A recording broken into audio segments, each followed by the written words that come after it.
Shaolin monks are incredibly. What's the right term? What does vain mean?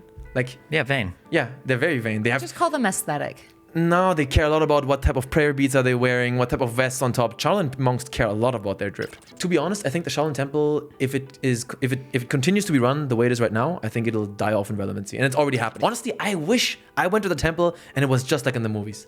I wasn't like no eating meat, no women, no my wife. No.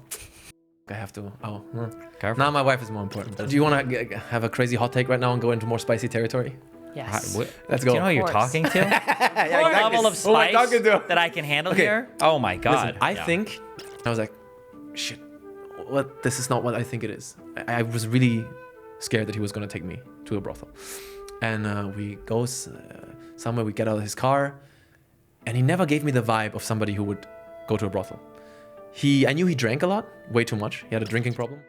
Welcome to Bridges. We are joined today by world famous YouTuber and Shaolin monk extraordinaire, but not actually a monk. His name is Ranton.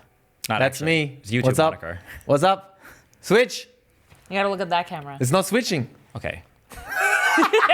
Hold on. Okay. Can I? Okay. No, this Do is I, do I have good. to tone it down? No. This is good. The switching stuff is just for hold on. The switching stuff is for a quick video for the Patreon people. Okay. It doesn't matter that much. Right, because you're recording. Because the 3 independent cameras are being recorded so Okay. that an actual editor can mix Okay, everything. cool, Yeah. cool. Then why did we work so long on fixing this? Don't worry about my workflow ever. You don't need to concern yourself with that. It's fine. Okay? It's very inefficient, but okay. Look at that camera, not at the screen. I know, Yeah, it's fine, it's I fine. know you just want to look at your own face all I the know. time. Very narcissistic of you, but it's that I camera. love it. Okay. Reactant. Or you're looking at No, Destiny's side profile. Don't just look at us. It's a normal I'm conversation. looking at Destiny's side profile. Okay. Okay, let's go. Restart. Oh, we're restarting? I thought we were already. I don't care. Okay. I don't care. All right. I think the intro's fine. Why are you so Really good mad? intro. I'm not mad. Why do you think You're I'm like, mad? you're like He's calming happy. yourself down. Like, Yeah, because breathing is important. oh my god, dude. Wouldn't you know you're a Shaolin monk? Yeah, but I do it. I don't even have to think about it. That's not true. Bullshit. Is it? I can breathe like without thinking People about spend it. their you- whole lives learning how to I breathe. Can you sweat on command? You know, what's his fucking name? The guy who played American Psycho. Christian Bale? Yes, he. I Can said it yesterday in the podcast. I met him. Boom. Wait, I heard That's he's a an long time ago. asshole. I heard he's an asshole. When I talked to him, it was nice, but Okay. it's just super brief. Yeah. So I'm a He big can deal. sweat on command. He can sweat on command? Yeah. Sounds like a disorder. No, he's just like such a good actor. Wow. Yeah. Amazing. So Can you sweat on talented. command, Steven? Unfortunately, anything nothing makes on me command? nervous, so it's impossible for me to sweat on command. For you, I imagine can't- you just you have to can't like sweat? imagine like talking to I'm a sweating girl all or the time. something, and then That's my secret. I sweat all the Exactly, time. Yeah, Right. I'm not a very sweat-producing person. Okay. This is the weirdest flex that's going on right I don't. Well, who's flexing? Is it me for not sweating much? What do you I just mean? don't sweat that much. Just being weird, bro. You're being able to sweat all the time. You're clearly That's my flexing. How is it a superpower. flex? That's my superpower. Yeah, sweating is a good It's definitely thing. better. Exactly. You're regulating your temperature. Yeah, so you're inferior. Yeah, exactly. So I'm Okay. not bragging. But you're not saying, no, the cadence and tone wasn't like, oh yeah, I don't sweat very much. Like, that's so embarrassing and sad for me. It's like a skinny girl being like, I can just like eat anything and I never put weight on. It's so annoying. And it's just like, Well, I'm sorry you guys are so threatened by my lack of overproduction of sweat. My God. Okay, come on, move on. I don't produce much. No, sweat we're gonna either. talk about this for a while. What do you do? Wait, you thought I thought you were gonna dwell on it a bit more. No, Sweating. I did. Describe your sweating. I Don't point I out sweat my that much. misspeaks, bro. This is not I'm anything not else. pointing out any misspeaks. Yeah, you were thinking about it. No, I wasn't. Oh yeah, you gave me that look. I was thinking whether I wanted to make a joke You or gave if me I that look wanted to like- drive the conversation forward in a more serious manner. He misspoke. I can already see all the people on my subreddit are posting, Bridge is so unprofessional now. Okay, That's what they're posting. let's restart. No, we're nobody not laugh. restarting. It's fine. We're not really. Nobody laugh. They And smile. This will be a Patreon only episode. good. You already fucked it up again. I am allowed to. That's my normal resting face. This? Yeah, I'm just a happy guy. All right. sounds Okay, good. what do you do? How do people know you? I'm Ranton. I make YouTube videos about my time at the Shaolin Temple and martial arts and video games and other personal things. Where'd your name come from? Ranton? Yeah. Just my name and an R in front. Why? Why? What's the signifier? It's a soft R. Destiny. Okay, but why? Don't worry about it. What is it? What is this? It's also supposed to be the soft A. I'm just kidding. Yeah, I was What gonna is say, the? it's not the soft and it's not even R. soft. It's hard. Wait, Raw. Yeah, it's hard R or soft A. No, You don't- but the name you're beginning. It's Ranton. Can you start with what does it sound like if it's a soft R in the start? It's hard, just like you. There is no such thing as a soft R. It's an R. Then why did you point it out? Because you said something It's self-evident. It's making a joke, bro. Get with it. Okay, so what does the R in Why your name Ranton? stand for? Nothing. You just picked a random. Bro, I started this channel with my cousin And then he left and he stopped and I was like, oh, now it's just me. And I thought Anton is boring. So Ranton, it works. I didn't think about it too much. Wait, Like, there's when people ask nothing you- deep about it? Why Not didn't at you go all. with like Wanton? Or Number one, that's racist. My God. Why? Bro, this is the Bridges podcast. It's supposed to be serious. good soup. I'm joking.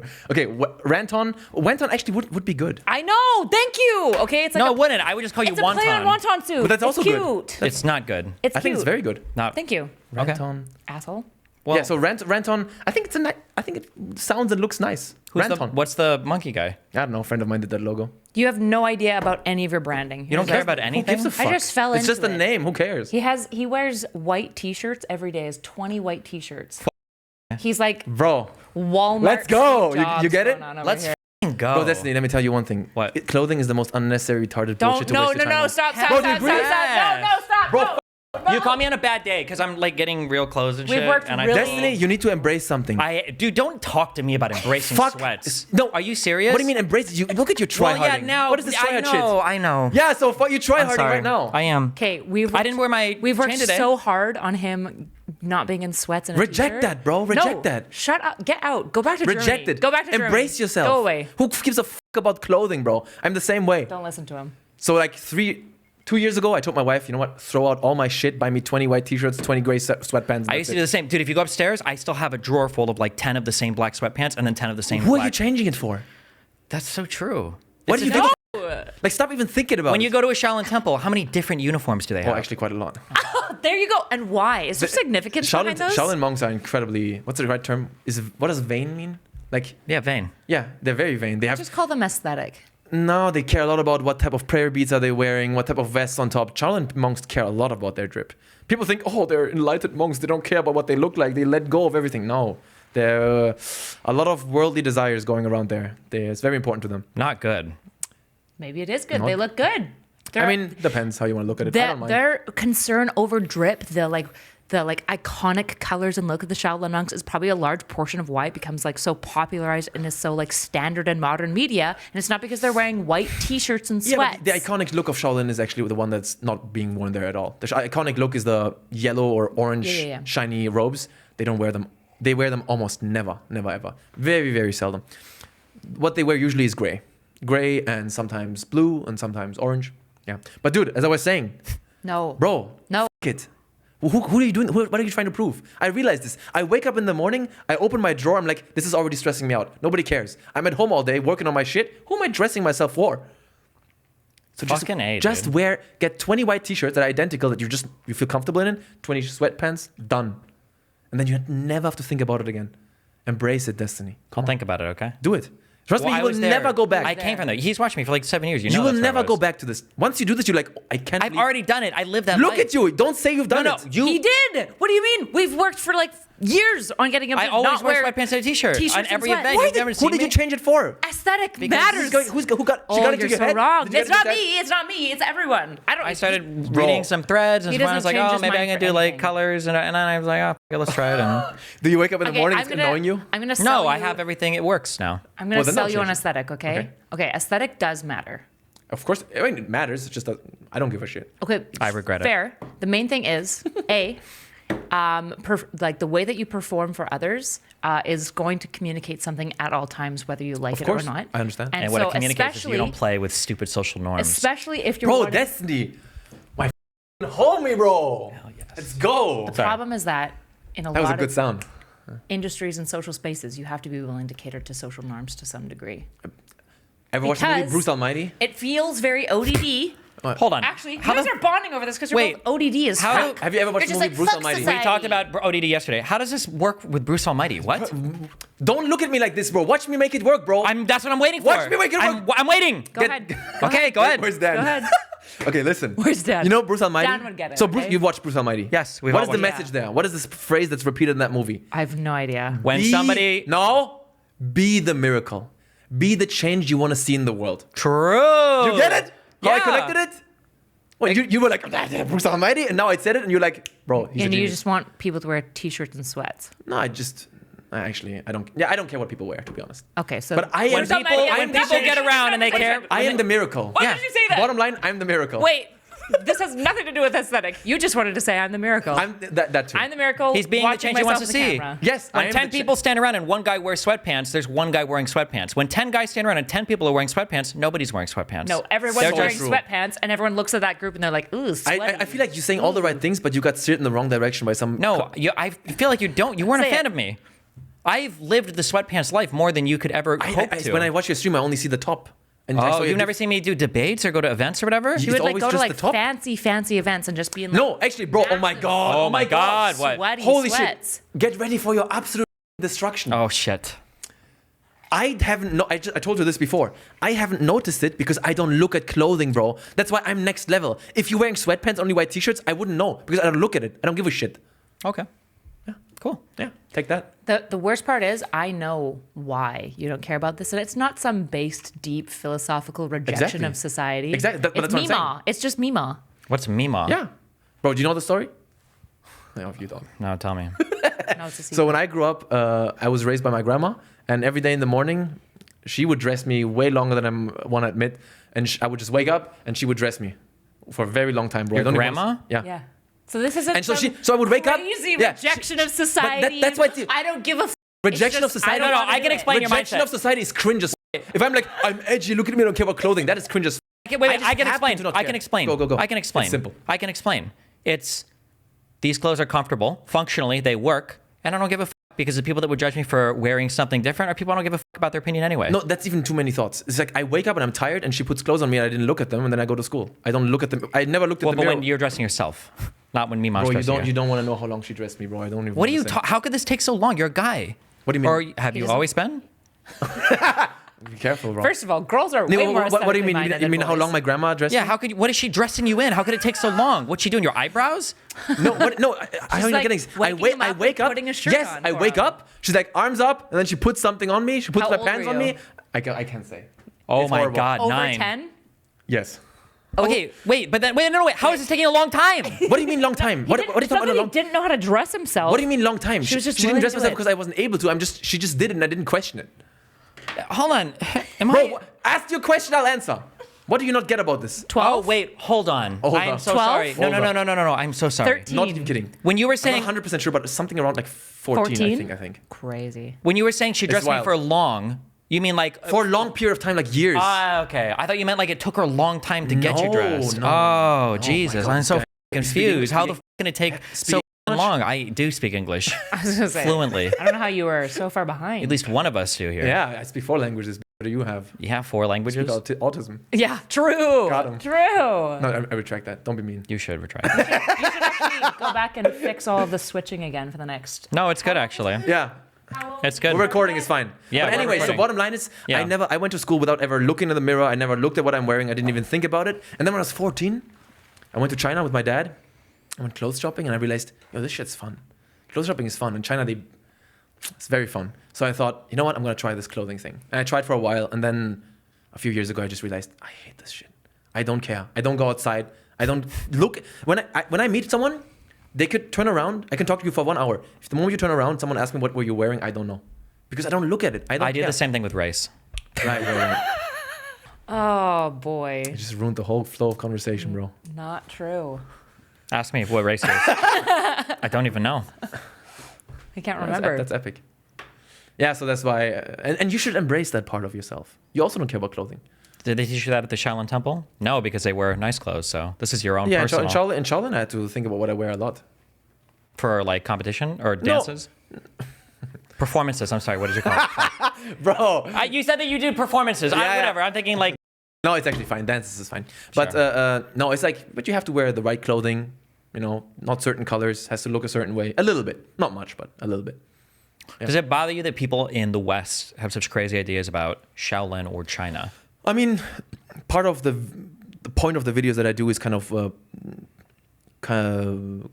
what's the right term? Cleaning up or Demystifying? demystifying it. Yeah, and I think I don't know who else does Shaolin content.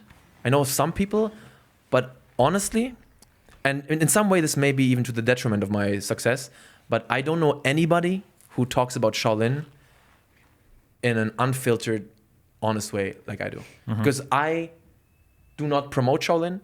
I just talk about what it is and what I experienced there and the reality of it.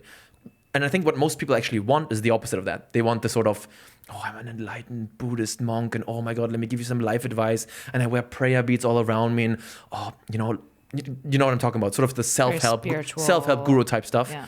And oh, Shaolin monks, they can walk on water. You have the cringiest, stupidest, fakest shit you can imagine about Shaolin, and it's just lies and not true. I think Shaolin is amazing. I think that's the worst thing is when people over mystify something or they make it like really kooky and crazy. Is there is actually cool stuff underneath that people kind of miss. Like I watched the video that you did, like talking about like chi and the concept of like energy and everything, and people are like, can you shoot fireballs with it? Oh no, well this is stupid. And then people just basically dump an entire concept and like, well, there's actually cool stuff here to think about. But if you're just looking for, being able to levitate, then you kind of Shaolin is very cool. I think even if you remove the whole spiritual side of it, the whole Buddhism part, temple part, just the physical skills that they can do, I think it's impressive. I think it looks cool. It's fun to practice. It's hard to master. Just this alone is amazing. But we don't need to lie to people and say, oh, by the way, Shaolin monks can levitate. They can move this glass without touching it. It's cringe. How would you like typify, like, what is Shaolin? Like when you say Shaolin's cool, what is Shaolin? For like Shaolin is the name of a monastic order in China. Very simple. That's Shaolin. The Shaolin Temple is the monastic order of Shaolin. That's it. Very simple. There's only this gets complicated. There's one Shaolin temple, one historic Shaolin temple that exists. And that's the one that I trained at. But the Shaolin temple has many offshoots. It's involved in other temples. It's a big business in China. How old is the original Shaolin temple? The Shaolin temple, I think, was founded around 1,500 years ago. I think that's something I didn't expect when I started watching your content. Is for me, I thought Shaolin was like more of like this like branching like it would be like it's a bad analogy, but it's like Protestantism. Like there isn't like a Protestant church, but Shaolin is actually like there's one main temple, and I had no idea that there was like one main actual physical location that started everything. Yeah, that's a good point, but it has nothing to do with faith. So the faith part removed. The faith that is practiced at the Shaolin temple is Zen Buddhism. Yeah. In Chinese we call it Chan Buddhism. Chan? Yeah. Okay. So Shaolin is not. There's not a like a subsect of like a religious anything. Was it ever, or no. Like did Buddhism come into the Shaolin temple later after it was established? Do you know? I used to know this history. I think the Shaolin temple began, and then someone went there and established the Buddhist. No, I think it was a Buddhist temple from the beginning. Honestly, I haven't looked in this history for such a long time. Like we used to repeat this over and over because sometimes we had like. I had to translate a lot. I was always the go-to translator in Shaolin, and I had to translate this so many times. But I think at this point, I've almost forgotten it because it honestly doesn't matter to me much. Was your training? Somebody went there and then meditated for 9 years. That's the myth. He was in a cave and he looked at the wall for 9 years, and then he taught the monks how to like do physical training. There's also a difference between the founder and the guy who brought the physical exercise. But honestly, if you want to know the history, that's all the stuff that I don't do videos about Shaolin history much. What I like to talk about is what is the life like at the Shaolin temple today.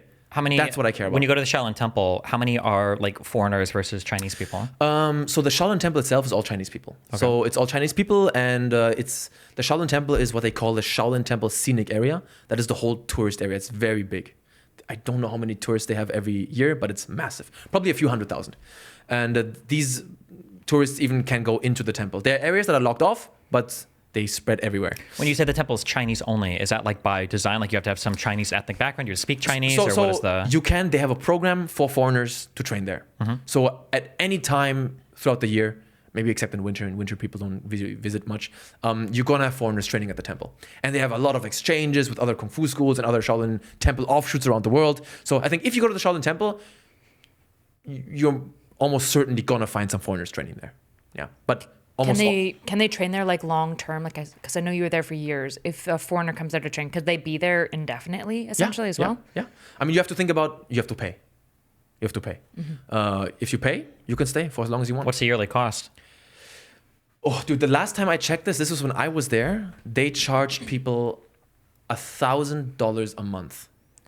And does that cover like your food and everything? That covered your living, where you stayed, and your food. Is it $1,000? Sorry, in like which currency? US dollars. US dollars. $1,000 US dollars. And I remember if you stayed a year, it's $10K. So you like save 2 months. get 12 months in the Shaolin Temple, get 2 months for free, so to speak. Do people work out there, or do you have? I suspected you have the money saved up, or What do you mean, do people work out? How do like you as make you're a money? temple, you said you do translating stuff. Did they ever pay you or compensate you for anything, or are you just expected to go in and pay that fee and then just like? No, train? they never paid me for translating. No. Okay. No. I did a couple of performances towards the end of my time there, and there I got some money sometimes. Okay. Yeah. Is the money that they pay you for performances just like tips from the crowd? No, or did the temple actually, pay that it I to don't you? know. Okay. When I was given money, it was just a little like we have something in Chinese called a hongbao, which is a red bag, and it's something that you give like as gifts to people. Maybe you've seen it. It's a small red bag, and you fold the money into it. So they give me like small hongbao with like 300 Chinese currency. Yeah. Do you think it's important that the Shaolin Temple stays around? To be honest, I think the Shaolin Temple, if it continues to be run the way it is right now, I think it'll die off in relevancy, and it's already happening. If you look at the performances of the Shaolin monks 20 years ago, when it was all fresh and new and interesting, and China was opening up, right? People were looking at China and they were amazed by it. Who are these bold monks that can do this wild stuff? You look at the stages they were performing on, massive, huge. They've sold out huge theaters. Look at where they perform right now. It's a joke. Why? Because you have Shaolin is huge now. Like so many Kung Fu schools around the world, so many Shaolin Temple offshoots. And also, but that's not the only reason. I think part of it is also that people are maybe just a little bit less interested in it. They're realizing that maybe people are a bit more interested in MMA and fighting than people who shave their heads off, look Chinese, and do backflips. Right. So it's just like the kind of like the romantic, the hype of it is gone. So yesterday we talked about this a little bit, about how it's dying off. And I think the Shaolin, even though traditional martial arts are dying off, that's a fact. But the Shaolin Temple, I think, wouldn't have to die off. It could remain relevant for a much, much longer time if they completely change the direction that they're going. If you want, I can elaborate on that some more. But Yeah, please do. Okay. Yeah. So the Shaolin Temple is... No. No, I'm just kidding. No, they didn't see me not joke. When this episode comes out, Katsuhimi was shaking his head. No, Not that I look wasn't. weird. I would never do that. If they cuts to That's shaking the my head, worst it comes part from about some this other type of place. stuff is people won't see the like. Yeah. Okay. Yeah, go. exactly. Yeah. With me, bro. Okay, anyways. Please do elaborate. So the Shaolin I'm Temple, what's going on curious. right now is... Wait. Before you get into this, though, what is the value? What do you think is the importance or the value of the Shaolin Temple? And then tell us like what you think they should do. it's Chinese. It's Chinese heritage, Chinese history, Chinese culture. I think, and even if it wasn't that, it's just very cool. Well, but is there anything? So, like in the United States, like for joining the military, somebody might come out of school and they say, "I don't know what I want to do with life. I'm really directionless. I don't have a job." You're like, "Oh, you should join the military," right? There'd be like you'd suggest it for people. Is there ever a person that could give you a set of conditions where like I don't know, dude, you'd be like Shaolin for 2 years would be perfect for you? Yeah. This is actually a very complicated subject. China is not a country that is as rich as the United States, and there's still a lot of people who cannot afford to go to school. So for a lot of those people, they send their kids to a Kung Fu school. They don't always send their kids to the Shaolin Temple, but there are so many Kung Fu schools. In that city that the Shaolin Temple is, Dongfeng, there are so many Kung Fu schools. There's one Kung Fu school, it's the biggest in the world, with around 50,000 students. So a lot of... Can I ask, when they, well, two things. One, just in what you said when you mentioned that it's a poor place, my understanding is when you're in, I'll say broadly, like the West, we've got like rural areas and urban areas, right? We've got cities and kind of like country areas. In China, there's a massive discrepancy between like your big cities and your rural areas where people are still living like it like quite significantly different lifestyles than what you expect in like a small city in general, right? Of course, yeah. Okay, for comment for the audience. And then the second question, when you say they send their kids to Kung Fu school, does this include like this normal includes everything. Yes, reading? this even includes like some reading comprehensions. Okay. This includes like culture class. It's called 文化课 in Chinese. It's like culture class, which means you learn a bit of history, some Chinese. Is it free? Like, is it paid for by? No, you have to pay. You have to pay for it, but you have to understand the kids that you see in Kung Fu schools. How to put this? No parent with money would ever send their kid to a Kung Fu school in China. Okay. Nobody ever. Oh, it's raining. Yeah, it would never happen. Every Chinese person want their kid to go to a good school and go to college and get a good job. Kung Fu schools is not where you want your kid to go. Okay, so if you go to a Kung Fu school, are you going to be competitive for universities in China? Oh, definitely not. Okay, You're not going to university. But it's probably better than having nothing at all. Yes, right? but exactly. So what a lot of kids who go to Kung Fu schools for like 12 years of their lives, what they do is they go to the military after, or they become bouncers, or they go to the police, or they open their own Kung Fu school, or they want to become actors, do choreographies. But so people try to make something out of it. And I think it's kind of a cool alternative. Like if you really can't send your kid to school, you don't have the money, and you don't want to send them into just work, I think, why not Kung Fu school? I think it's great. Now the conditions there are rough and the kids are treated in a rough way, but It's better than nothing, I think. Rough as in like physically? Everything. Or It's rough in every possible way you can imagine. Yeah. So for a day in like a kung fu school, it's basically like a normal school, except instead of recess, you learn like a martial art, or what? Yeah. So How much time do you spend taking imagine like education? we have a word in German called Internat. Is that the same in English? Oh, internet. Yeah, we have that. Like you live in the school. No, not internet. Like boarding It's a boarding school, is what we A boarding school. Yeah, it's like a boarding school. You live in a dorm with like 20 other kids.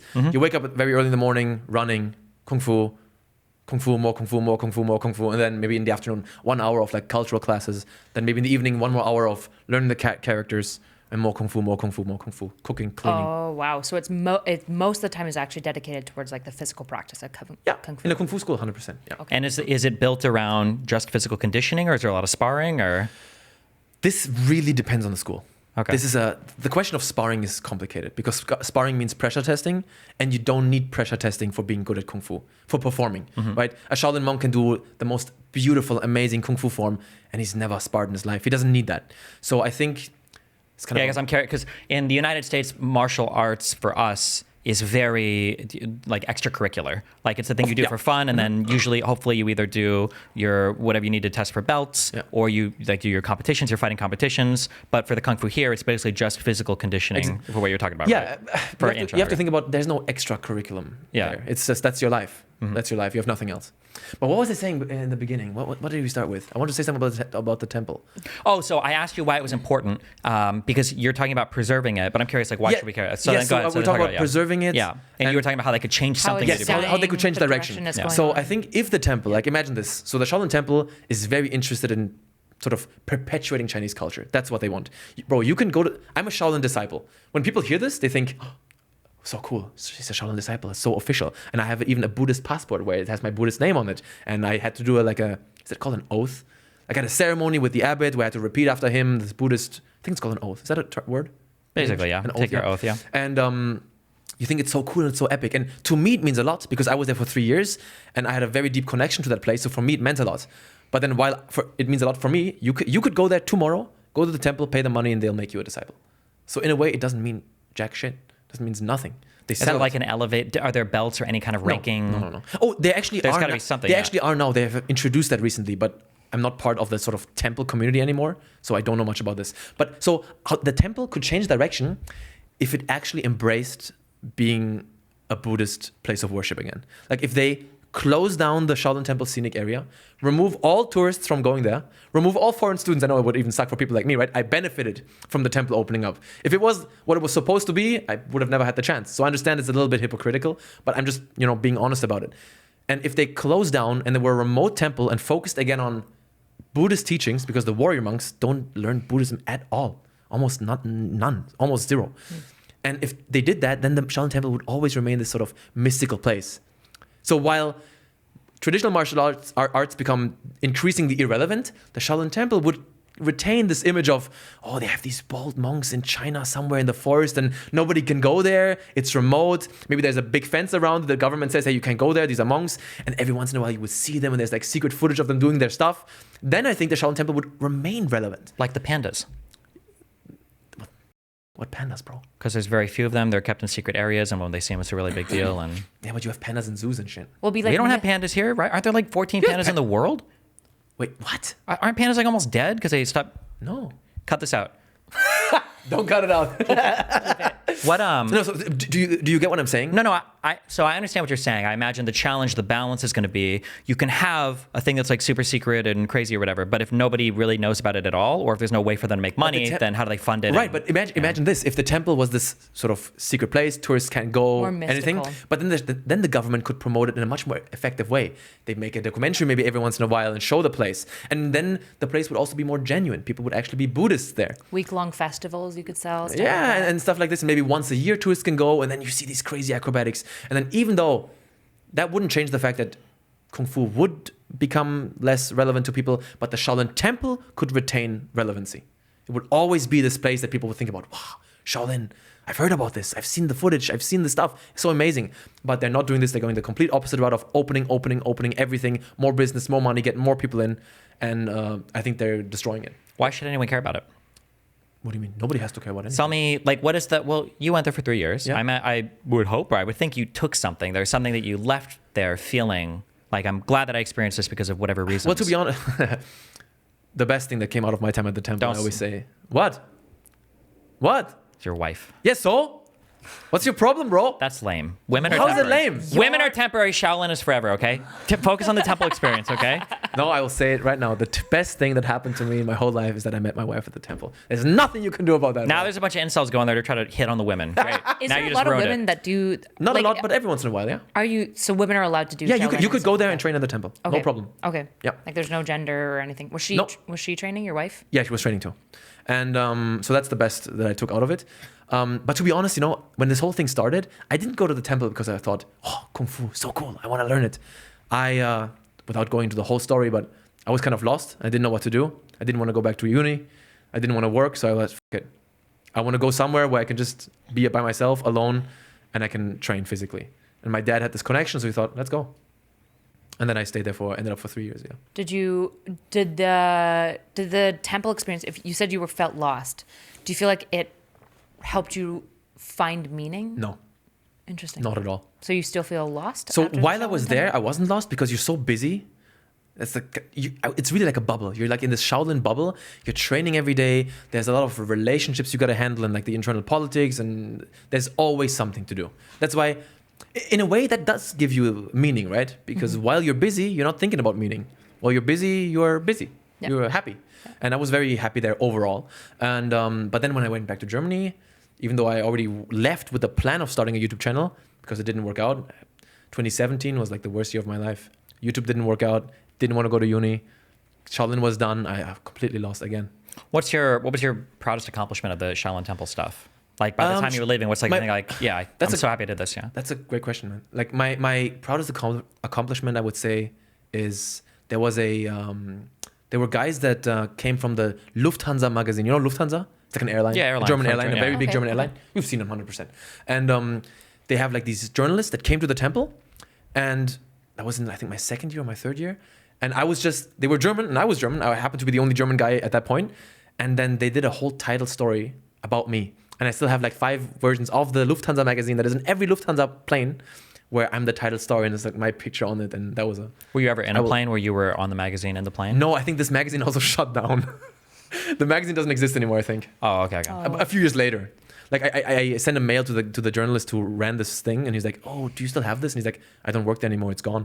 Do they have magazines in planes anymore? I don't think so. I know they used to growing up. Yeah, I think it's done. They would have it's them all the done. time. Yeah. So maybe I was not one of the last issues, and very proud of that. That was one of my biggest accomplishments, I would say. And I would say generally, I had to perform there a lot in front of people, and I hated performing. I hated it so much. I was always very satisfied with my performance during training.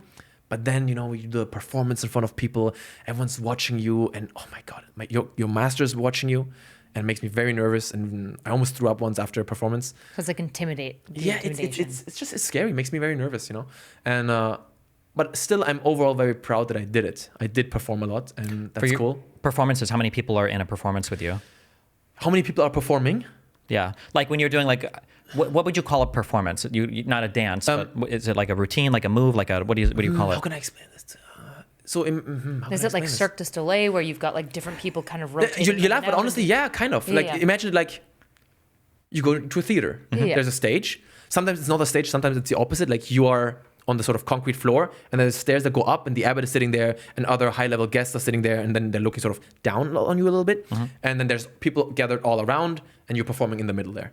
I guess, or I'm thinking of when you're doing a performance, is it like a solo performance? Are there like 15 other people, or like 1,000 other people performing at the same time? No. So the way it works in the temple is that a performance, I would say, can take from 10 minutes to like half an hour, and you have different people who perform different things. You have a group exercise, those are like maybe 10 to 15 or 20 monks. Then you have single exercise, you have animal forms, acrobatics, and some like feats of strength, like the breaking rocks or breaking sticks, one hand push-ups, one finger handstand, and things like this. So I would say a performance, usually around 20 minutes, half an hour. What did you do? What was your... Forms. I was focused on forms. Forms and weapons. Do you know what a form is? It's just like a choreography, a dance. Would that be like in karate where you like have to learn? Kata. Like yeah. Okay. Exactly, just like this. Okay. Except, of course, much more beautiful because it's Kung Fu. Is there lots of acrobatics in the forms that you were It doing? depends. So there are traditional Shaolin Kung Fu forms that don't have any acrobatics at all. It's very grounded. And Like kind of like a Tai Chi type no, movements, not like Tai Chi. It's hard to explain. Shaolin Kung Fu has a lot of internal and external movements, but the traditional What is an internal movement? Sorry. think of it like this. Like Internal breathing? forms are more what you're thinking of, Tai Chi, like Okay. very slow, very gentle. Lots of breath work. Exactly. Okay. Breathing work should always be. Sorry, I'm spitting so much. Breathing work should always be part of it, but like external is more the explosive stuff. That's what Shaolin is known for. A lot of screaming, very aggressive, very intimidating. The stomping. Yes, my master always said, like when a dog fights, he's not quiet. He like barks and what is it? Growls? Is that the right term? Bark is good, yeah. Yeah, he barks and he goes crazy. That's what we're supposed to do. We're supposed to be very intimidating, like scream our lungs out. That's what we're supposed to do. And then you have the acrobatic stuff, and that stuff is acrobatics. Acrobatics mixed in with animal forms usually. They combine Animal those forms? animal forms. So Okay, so eagle. different forms of different names. Yeah. So you Okay. have eagle, you have the tiger, you have the leopard. What else you have? Snake, frog, duck. What else?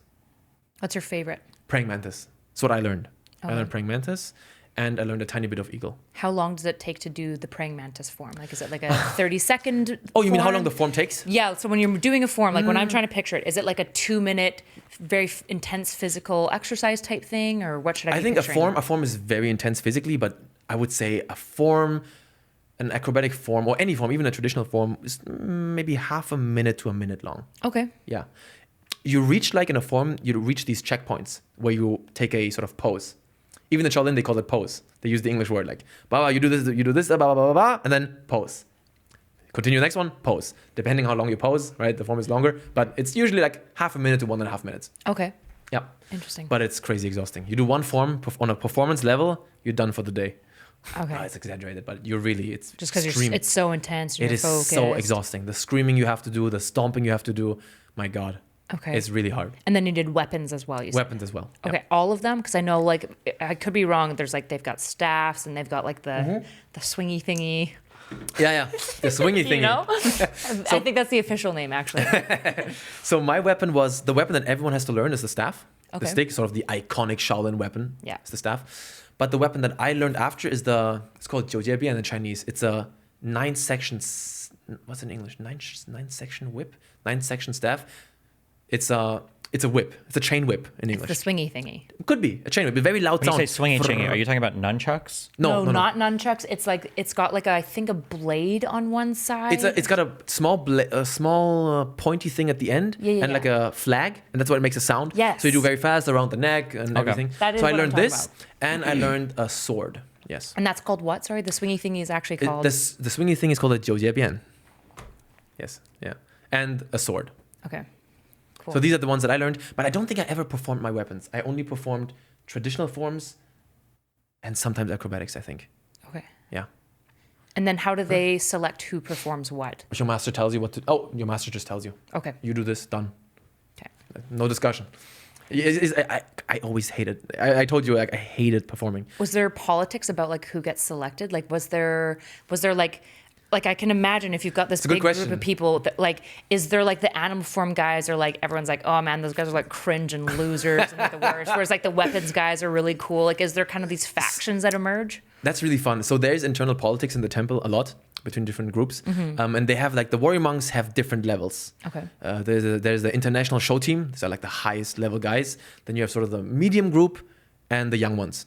It's kind of like separated by age, right? Usually the older you are, the better you are. And I never really noticed a lot of hate and beef between those groups, and I also never noticed like people like begging, oh please, I want to have a spot. Can I perform? And he's like, no, not you. We take this guy. Doesn't happen. Usually they want everybody to perform. Everybody. Maybe there's some gossip then behind the scenes of, oh, this guy performed again and he sucks. Like, honestly, I've never seen anything like it. Really? Yeah.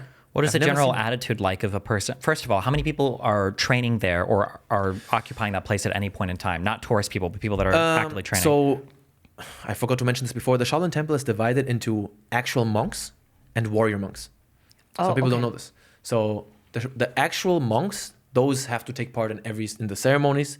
They have to study Buddhism, and some of them, to be honest, also are just employees of the temple. They wear robes, but they honestly are not monks. They wear robes and they shave their head, but then they sell tickets. or they clean the temple. It's just the way it is. They don't do Kung Fu, it's just employees. And then the warrior monks, they can take part of Buddhist stuff, but they tend not to. And because they're just busy training all day. And I would say in the temple, warrior monks maybe. Oh, that's difficult. Is there friction between these groups? Like the monks and the warrior monks? I never noticed anything like that. Okay. It's really difficult. I would say maybe 100 warrior monks. 100. So you would have been a warrior monk? Yes, I would. I trained with the warrior monks, and then actual monks probably. I would say maybe twice that. Well, you said you train with the warrior monks. I'm asking how many people are there training? Is it like 20,000 like people? Every warrior monk trains. Or no. I'm saying like for people like you, like how many people are there at any point in time, like who are training, who are students? You mean foreign students? Yeah. Foreign students, it varies a lot. In summer, a lot more. In winter, almost none. Okay. I would say in the peak time, like August, July, June, I would say can get up to like 20. Oh, okay. So this is way smaller than I thought. Okay. Yeah. I imagine there would be like 1,000 students at the Shaolin Temple. No. Okay, It's much smaller than you think. Okay, yeah. It's much smaller. You can walk around the temple 5 minutes. Go up, go down. That's a temple. Very small. Okay. Yeah. And when okay. All right. Would they want larger crowds? Like, is it, or do Probably- they vet a fair bit of like They who don't can come vet in? at all. I've met some really? crazy people there. That's so. Wait, this sounds so much cheaper now than I would have imagined. so crazy. Because you said $1,000 a month, 10,000 for a year, 20 students. They don't It's make not that much. So honestly, this is also, to be honest, this is a bit, it could be outdated information. Okay. So the guy who was responsible for all the international students, the biggest piece of shit I've ever met in my whole life. The guy was not a monk, nothing to do with Buddhism, was a business guy. Bro, if I just imagine this guy's face, I'm shitting. Was he just like a one of those like Weasley, No, like bro, he's slimy types? No, not slimy, just an absolute scumbag. Worst guy I've ever met in my whole life. I can't think about it too much. I get a seizure, man. It's actually really the worst dude I've ever met, and just really greedy piece of work. Wow. And and it's so it's about 20 people, and yeah, it's really small. But you have to understand, you have so many Kung Fu schools, like just around the temple. So many Kung Fu schools. There's a small village, that's where I lived, like right up the temple, and that village is like left and right all Kung Fu schools. And so probably in Dongfeng, the city overall, amount of foreign students at any point, I can imagine, who knows, maybe 1,000, maybe less, 500 maybe. But they don't all Or maybe interact. 1,000, I don't know. No. Like they wouldn't go up to the Shaolin Like you have temple to understand, if you're- it's quite amazing place. The city of Dongfeng, where the temple is, you go there, the city lives and breathes Kung Fu. It is quite an incredible place. Every corner is a weapon store, not like an American weapon store, but like, swords, staffs, yeah, all the weapons and the clothing everywhere. That's cool. You have Kung Fu schools at every corner. You walk around a corner and you see a building with like a massive poster of the head coach of that school doing like a cool pose. You're like, wow, this is like in the movies. And it's really like that. When you talked about Kung Fu schools for like royal children going there, if you go to a Kung Fu school in Dongfeng, Yeah, would it be, is this like considered more prestigious, or is it still kind of like looked down on, or? No, not at all. Not at all. A lot of, you mean like looked down upon by the temple? No, as in like, would people kind of think lesser of you? Other Chinese people? Well, you made it sound like Kung Fu. It sounded to me like if I go to like Shanghai or Beijing and I was like, oh, I went to Kung Fu school, I was like, oh, you're an idiot. You're just like a random dumb rural kid or whatever. That's what, or that was the impression that I got. Yeah, I mean, you're not entirely wrong. I would say so for sure. But then I'm asking for like, if you go to the Dongfeng, So- or Dongfeng, like yeah. Shaolin temple are people like, well, these are like the real. If you say, I think Shaolin still has the reputation of when you tell people, if you go to a big city like Beijing and you tell someone, hey, I'm a Shaolin warrior monk, they would respect that a lot. Okay. They would respect that a lot. If you say, it's like Harvard. yeah, It's like the Harvard of Kung Fu it's like schools. acting. Where like if you tell somebody like, oh yeah, like I did theater in college, people are like, okay, whatever. But if you're like, I acted in commercials, like, oh, that's kind of cool. But if you're in like a movie, they're like, it's just Like you have to understand, like everyone in China knows the Shaolin Temple. It is maybe their most famous temple that exists in China. Well, actually, for sure, can't think of another one that is as famous as the Shaolin Temple. So if you tell someone, hey, I train at the Shaolin Temple, they're gonna be, oh, wow, amazing. But if you tell someone, I train at a random rundown Kung Fu school in Dongfeng, which doesn't mean they're bad. A lot of Kung Fu schools are fantastic, even the small ones. But then I think Chinese people would know a very poor lower class person. Yeah. Because nobody sends their kids to a Kung Fu school if they have money. No one. So yeah. They send them to like private education. No, they send them to a normal school. Yeah. Everyone wants to go to a normal school. It's just these Kung Fu schools are so cheap. Better than nothing, Yeah. What is the Buddhist element? Does that mean anything to you now? Do you think it's an important thing? I never really liked talking about spirituality in general. It's just not. I was like this even before I entered the temple. Like my relationship to faith and belief is just that. It is my relationship to faith and belief. I don't talk about it. I don't want to talk about it. I don't like telling other people what to think. I don't like this. What is the term? Proselytize. Like, what's the point? Yeah, of proselytizing. spirituality I don't if like it's a that. performance. Why not? I just something about it feels disingenuous and exploitative to me. I can't quite put my finger on it. Maybe. I feel like you could speak from a place of good faith where, like, if you have a relationship that you developed with either God or some kind of spiritual thing, Yeah, but- you feel like other people can find, like, comfort or enlightenment or some kind of, like, reflective space where they can, improve themselves, that it's, like, good to share that with other people, no? For sure. I think you're right. I think Buddhism is interesting. I find it interesting as well, Buddhism. But I would never tell anyone, bro, look into Buddhism. It's change my life. I don't like telling people what to do with faith. What if I really people don't ask like you it. about your experiences with faith, though? Because I feel like I understand what you're saying. Like, you don't want to proselytize and like do like this kind of like a guru mystical thing. And I think that's because it's like, is that faith or is that performance? But what if people ask you about like your personal experiences with this, your connection? Then to I would take it even further and say, not only do I not like proselytizing, it's a weird word. I don't even like talking about my relationship to faith. Like it's personal. And that's it. Like, I don't mean to sound like, I don't want to talk about it now, but it's just, I don't even want to express it. Because I feel like when I express this my opinion on this subject, I'm already watering it down and I'm defining it too much. Like, once I'm talking about it, I'm setting, how to explain this? I'm like setting once something like is a a label word. and a category to it. Yes, once I use words, then I've defined it to myself. And I don't want to do that. Faith is in my head and I think about it and that's all I want it to be. And that's all. Is that broadly, because you said like most of the warrior monks are not that connected to Buddhism and whatnot. Yeah. Do you think that, and you also said it would be better if they probably were more. It would be better for the Shaolin Temple to survive as a mystical place. Right. I wouldn't tell anyone, if you were more Buddhist, it would improve your life, right? I wouldn't say that. Right. I'm just saying the temple would be more prestigious and more interesting internationally if it stayed hidden. Or not hidden, but more mystical, more remote. Yeah. Less exploited. Did you spend time with the monks that were studying Buddhism itself as well? A little bit. So when we would train, sometimes actual monks would come in and talk to us. And I've had some very fun conversations with the monks that actually do the meditation stuff. And these guys they never talk about Buddhism. They're just fun guys. What was your favorite story or conversation you had with a monk? One of the best conversations I had with one guy is one of the actual monks, and quite an old guy, very small and skinny. And he would always watch us train and laugh. He would always find it funny, but not like laugh at us. It didn't look like he was laughing at us. He would just look at us and just be fascinated by it. He would love it. And I once talked to him, and he would be like, I asked him who he is, what he does, and then he told me like his life. And he went to North Korea. I'll never forget that. He told me that he went to a temple in North Korea. And I never forget that. I don't know. And then I asked him, what do you think about North Korea? And he said, not good.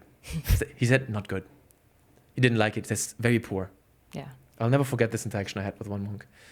And then I saw also this one image. It's like, even talking about this, I don't want to make it sound like, the Shaolin Temple. I hate this sort of making it feel so mystical and like, wow, it's such a spiritual place. But my first year there, I was exploring the temple a lot in my off time. Walking around, every corner, looking around the corners. So what is over there? What's over here? Because even though it's not a huge temple, it has a lot of hidden corners everywhere. And I saw this one monk, actual monk, outside of his dorm where he lived, and he was surrounded by, 50 pigeons. And he just did like a weird movement. I just stand there like, what is he doing? This is like a movie scene. This is a movie That's scene. It was just crazy. eyes closed, like moving around like this. It's like, what the hell is going on? And he didn't know that anyone was watching. It was in this remote little place, and I was like peeking around. That was cool. Yeah. Did you find out what he was doing? No, he did a movement that I know from other forms, but it's okay. like, Do you find I don't know if you Honestly, just watched for a little longer and he just like, dropped a bunch of bread or something. Looking for food. Yeah. no, I think he was just meditating probably. and the pigeons were vibing with it. Yeah. That's cool. I have a lot of other funny stories that are more like fun maybe for people to hear about. If you don't mind, maybe I can go Yeah, into please do. So my first year at the temple, my first master, we were training, and you have to understand the warrior monks eat meat. Yeah. So a lot of people think, they're Buddhist, they're so perfect. They have girlfriends in the city, and they eat meat and they drink. When you say they have girlfriends in the city, That sounds. Because- There's some lore there. Does that mean? Is that just like women aren't in the? I mean, they can't bring their girlfriends to the temple. Okay, they can't. Of course not. 100% no. Never. They will Okay. get beaten to death if they do that. Okay. Like The girls or the Interesting. guys? So like, is Both. so is like sexuality not really like allowed within it? The problem is the temple is so this. I don't want to say. Women just ruin everything. True, bro. True. And they would ruin the temple vibes. It's just. When you're broing out with your gotta bros, bro and then like a out, girl comes in, swing like a the stick. vibes just change so much. I know, bro. And you're You like, can't swing that stick like my bro can. Like officially, they're probably not supposed to do it, but they have girlfriends like in the city. Are they that supposed to be celibate technically, like Shaolin monks, warrior monks? Shaolin monks, yes. And are the warrior monks technically supposed to be celibate as well? I don't think so. Okay. But the problem is that they say different things every time. I mentioned this in one of my videos.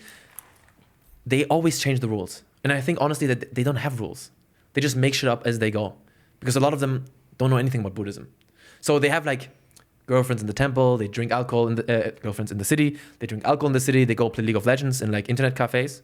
And so my master, my first year, I was training and he's like, do you eat meat? Do you get meat where you stay? I'm like, yeah. He's like, good. Always eat meat. You need power to train. And then after training, you come with me, he said. And then I went with him, like, where is he taking me? And then there was a wall on the east side of the temple that was broken down. It was a broken old wall, and you could walk through. And right outside the temple wall, it's a small shack where all the monks were sitting and slurping beef noodle soup. I was like, you gotta be kidding me. It's like one of the many moments where I just realized, no matter where you go in the world, you will always find people. And people are always gonna be people. I was just going to say that. Human's gonna human? No, you might well, say? because we were talking about that last night. Because I was going to say, it reminds me of, it was funny going to when I went to Israel, Palestine. It was really funny seeing how closely related Israelis and Palestinians were to each other in terms of like habit and everything. In terms of going, everybody offers you coffee every time you go into a house. Obviously, they have a lot of similar mannerisms and the way they communicate and everything.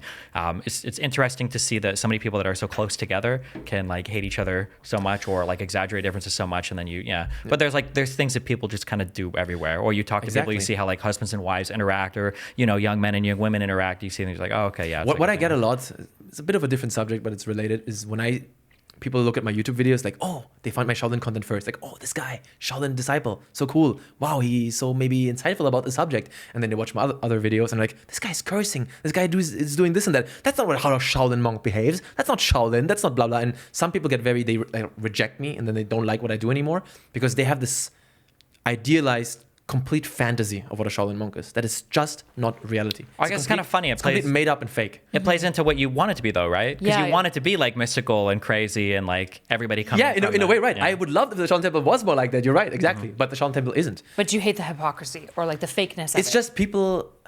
Just be real about what the place is. Yeah. Just be real. It is not like this, unfortunately. I wish it was in a way. Honestly, I wish I went to the temple and it was just like in the movies.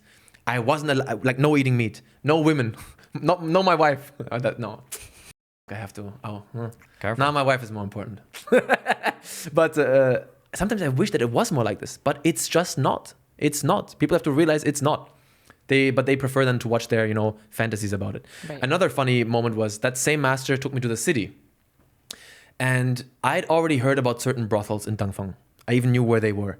The city was Dangfang. The city's Dangfang. You have to understand, it's Dangfang, and then the temple is like 20 minutes outside of it. Okay. So and do you walk or like what's no, you the have to transport? drive. Okay. But 20 minutes by car. Okay. Yeah. So he drove me to the city, and I noticed we were going. I knew that in this area there are the brothels, and I was like, shit, what? This is not what I think it is. I was really scared that he was going to take me to a brothel, and we go somewhere. We get out of his car, and he never gave me the vibe of somebody who would go to a brothel.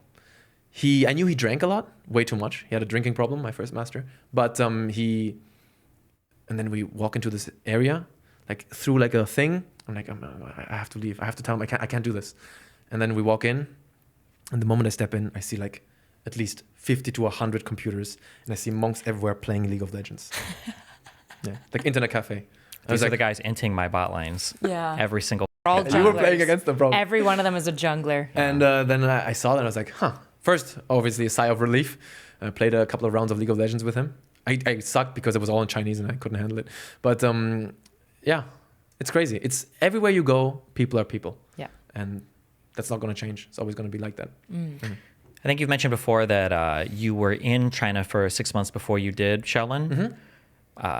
Do you think that there's any truth, or how do you broadly view the difference in culture between people will say like the West is more liberal, individualized, and in the East or in China, they're more like collectivist or willing to, do good for the country, or they view themselves as more part of like China. Do you think there's any truth to that, or does it depend on the person? I don't think the average Chinese citizen, I don't think things like, I have to do this for my country, I have to do this for China. They might say that when you ask them, but they don't approach life like this. They're just working every day, wake up, work, sleep, wake up, work, sleep. That's all. But maybe you have to be a little more specific with what you mean, because it is a less individualist society for sure.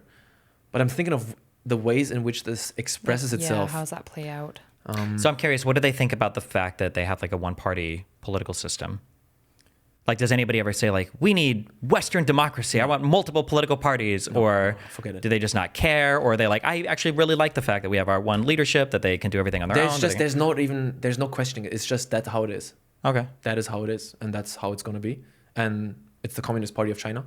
This is our party. This is it, and that's it. There's no questioning it. There's the short story. It was written by a Chinese man, I think in like the 1800s. I wish I could remember what it's called. It's fascinating. And it's basically talking about like, they like keep on like telling on one another. It's about like a village. It's like a fantasy village that's going on in the story. And they have to like, now I'm brain farting. I'm gonna fumble this story now. I'm panicking. It's a movie or? No. It's a short story. Oh, okay. And it was this criticism of essentially like, everyone loves the emperor more than they love their family, and everyone would like turn on their family. And so it's like this interesting like fantasy world where like no family truly exists. It's all like about the emperor, and they like put it first. I don't know about this emperor thing. That's interesting. Could be. I don't know. But what does ring a bell with me is snitching on each other. Okay. That was a big problem in China for a while during Mao. That was a big problem, especially during the Cultural Revolution. Like, who's counter-revolutionary? Who does this? Who does this? Like, a lot of kids snitching on their parents. I don't know. How much do you know about the Cultural Revolution? Not much, but I heard, and I have to be careful because my Cuban family obviously hates Cuba, but I heard similar things about when you were in Cuba, that like snitching on neighbors and everything was a really big deal, because you also didn't want to get caught knowing about stuff, and you didn't say anything. And so trust me, like. And they would tell the kids in the school the teachers are saying all day, like, if your like, I think kids would end up snitching, but they don't even really know they're snitching. Like, they don't realize it's that bad. Kids have no filter, they just say it. Exactly, yeah. So I'm biased because I'm half Chinese and I care a lot about Chinese history or my heritage. But it's, I truly think the Cultural Revolution is one of the most interesting events in human history ever. Like, if you look into it or watch a couple of documentaries, it is still, to this day, to me, I do not understand how this country survived that period. What is the time period? That is 1969 to 79. Are you talking about like the Mao, like? I'm thinking, I don't want to mess up the time. 69 to 79 until Mao's death. I think that's it. 10 years or 15 years, yeah. So, because this time it was. So it's following Mao's death. Sorry. No, it was right. It was the last 10, 15 years of Mao's reign. Okay. This is the Cultural Revolution. It was basically, again, I don't want to butcher this because I'm not a history genius, but it was almost like the country was, there was anarchy. Like, the country was run by students and young people, and they mass butchered and snitched on and imprisoned their teachers and like intellectuals. And it was just a crazy time. I still to this day don't know how the party kept control of the country. I know it got close. It was kind of crazy at some point how like there was a gang of 5 or gang of 4, whatever it's called, who like almost couped the government. But this part of history is, I don't know if any other country ever went through something like this. It's a fascinating time. Anyone who's watching, I recommend you look into Cultural Revolution. Some people think it's a revolution. It's nothing to do with this. There's no revolution. It's about sort of, they try to reject anything from the old world. Like, anything that's from the emperor, anything that's from the West, anything, reject all of it. Anything. And it's wild. I just read a book that I want to recommend. It's called, what's it called in English? And I read the German translation. The City Gate Opens. It's written by a Chinese poet who got exiled from China in the, I think, late 90s. And then 25 years or something, he came back. And he saw how his city changed. And he wrote about his memories, how he growing up in the Cultural Revolution. It's a fascinating book. I cannot recommend it enough. It's called The City Gate Opens, I think. Honestly, I think the best book I've ever read. And it's also a quick read. It's not very big. So if you ever care about that time a little bit, I recommend you read it. It's fascinating. What do people there think about, like how many people on average do you think in China have like a VPN? Percentage-wise, China overall? Yeah. Like let's say you're in a city and you're asking people, like, did you look at like on City- YouTube or the American internet today? The percentage of people in Shanghai who have a VPN is going to be much higher than China as a total. Sure. But So yeah, China of course, to- I'm not like rural, I'm thinking like big cities. Would it be like 80% of people? Would it be like No. 5% of people? Or would it be? Bro, this is really difficult. I can only guess. Like I would say the most modern advanced city in China, I would say is Shanghai or Shenzhen. But even then, it's probably... Okay, so so people are pretty happy about just the yes, I domestic think it's probably internet. going to be, I wouldn't even say 5%. Yeah, I was going to ground your question. You're I would say asking maybe that. 1% or less. You're Oh yeah, asking so in that China, because- there's no way inside China to access the internet.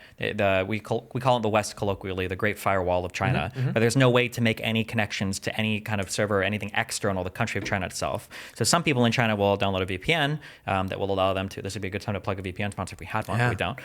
But people will use a VPN to access like the American internet or other parts of the internet. But there's like a whole different internet that exists inside China. I don't think you can connect externally inside China either, can you? What do you mean extra? Like go go to here, the Chinese internet? Yeah. Why would you do that? Well, because it'd be. But also, you It'd be so you can access interesting. Chinese site, no problem. You can access Chinese sites. You Just can no- externally? Yeah. You Oh, can go okay. on Baidu, that's a Chinese Google. No Oh, problem. okay. But they wouldn't be able to go to google.com. Yeah, exactly. Yeah. But Okay. what I want to say is, I think maybe some people are like, no, when I go to China, all my friends have VPN. I think it's important to keep in mind that is You're a talking bubble. to people That is on a the bubble. internet, yeah. Exactly. That is a very small bubble. Like you have the sort of educated higher class that maybe they all have it.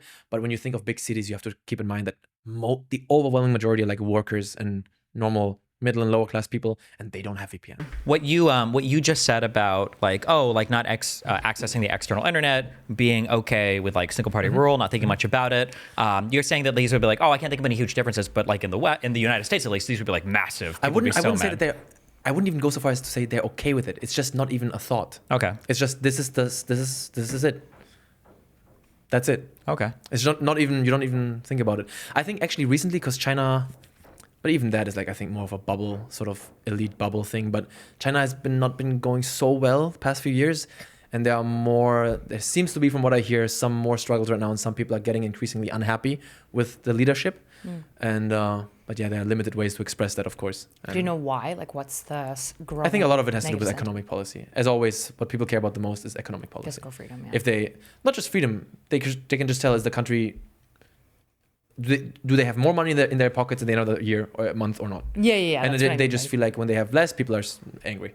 Yeah, right. exactly. When Yeah. mad. People want to be able to buy what they would like to Exactly. have and stuff. It's like sad, but ultimately, I think in every country in the whole world, that's what people care about the most, right? If you're doing less good because you think the country's in a worse state, you're gonna be angry. It makes sense too, right? It makes sense too. Yeah, it's like it's like the Maslow's hierarchy, right? Like you need your basics Exactly. filled, and Yeah. money gets Yeah, the yeah. basics filled. Yeah.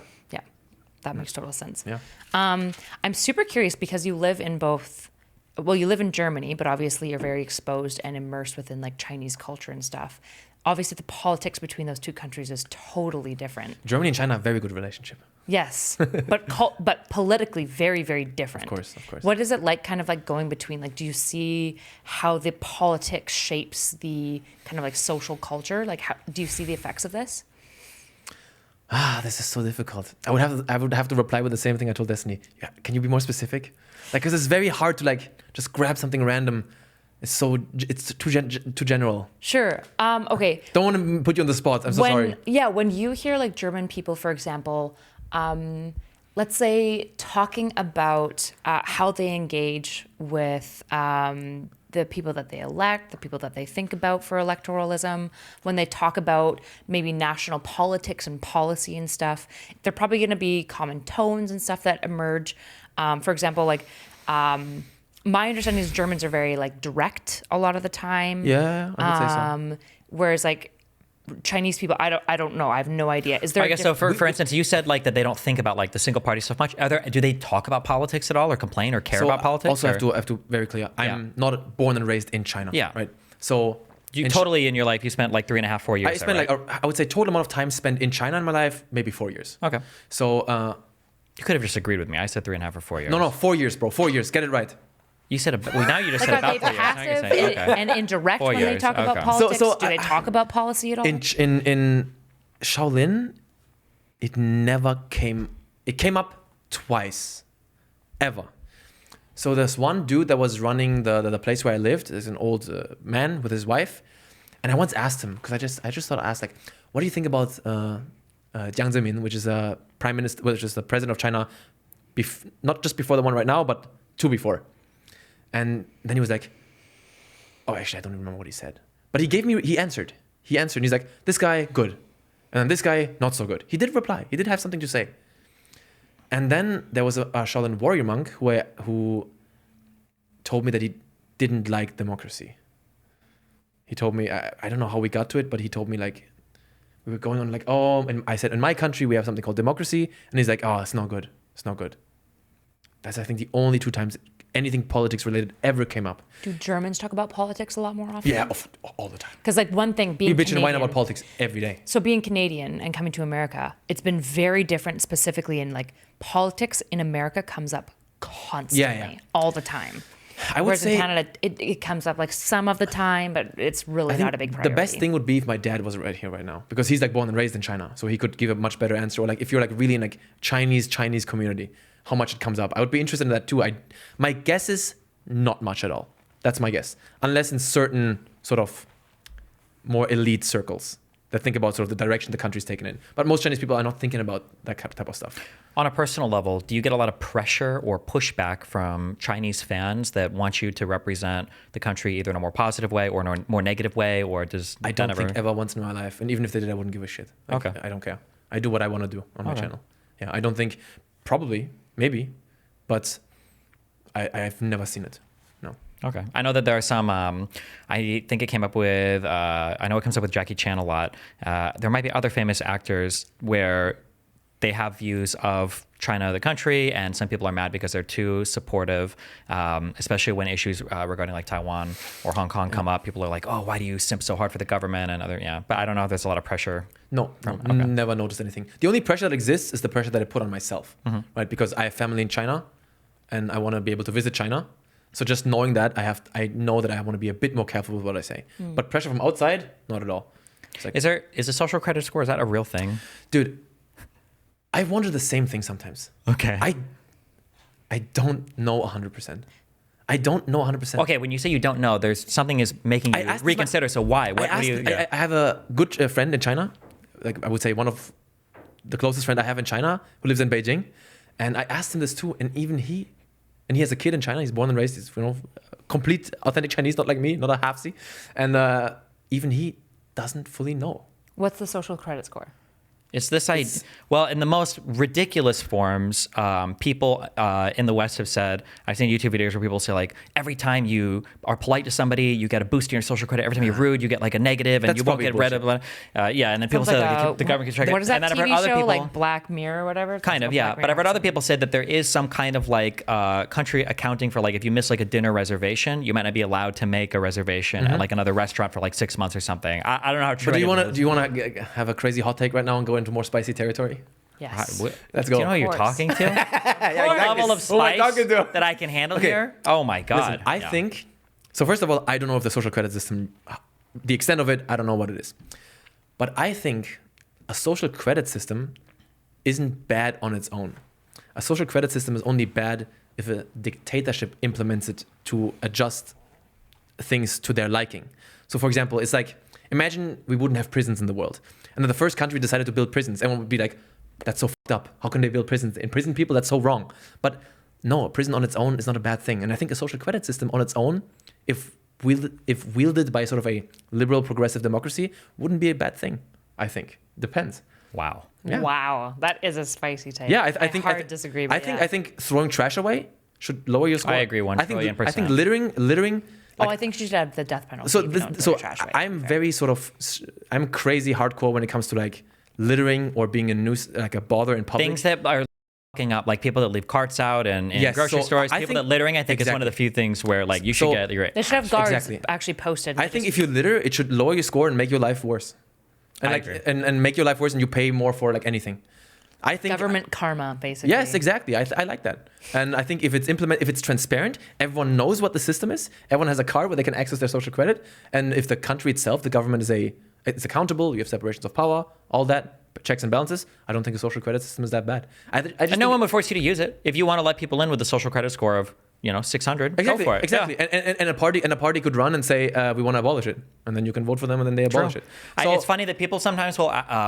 One of the funniest things that comes up is people talk a lot in the West about censorship. I keep saying the West, I should say America here. People talk in the United States how mad they are when people get banned from social media platforms and how unfair the policies are.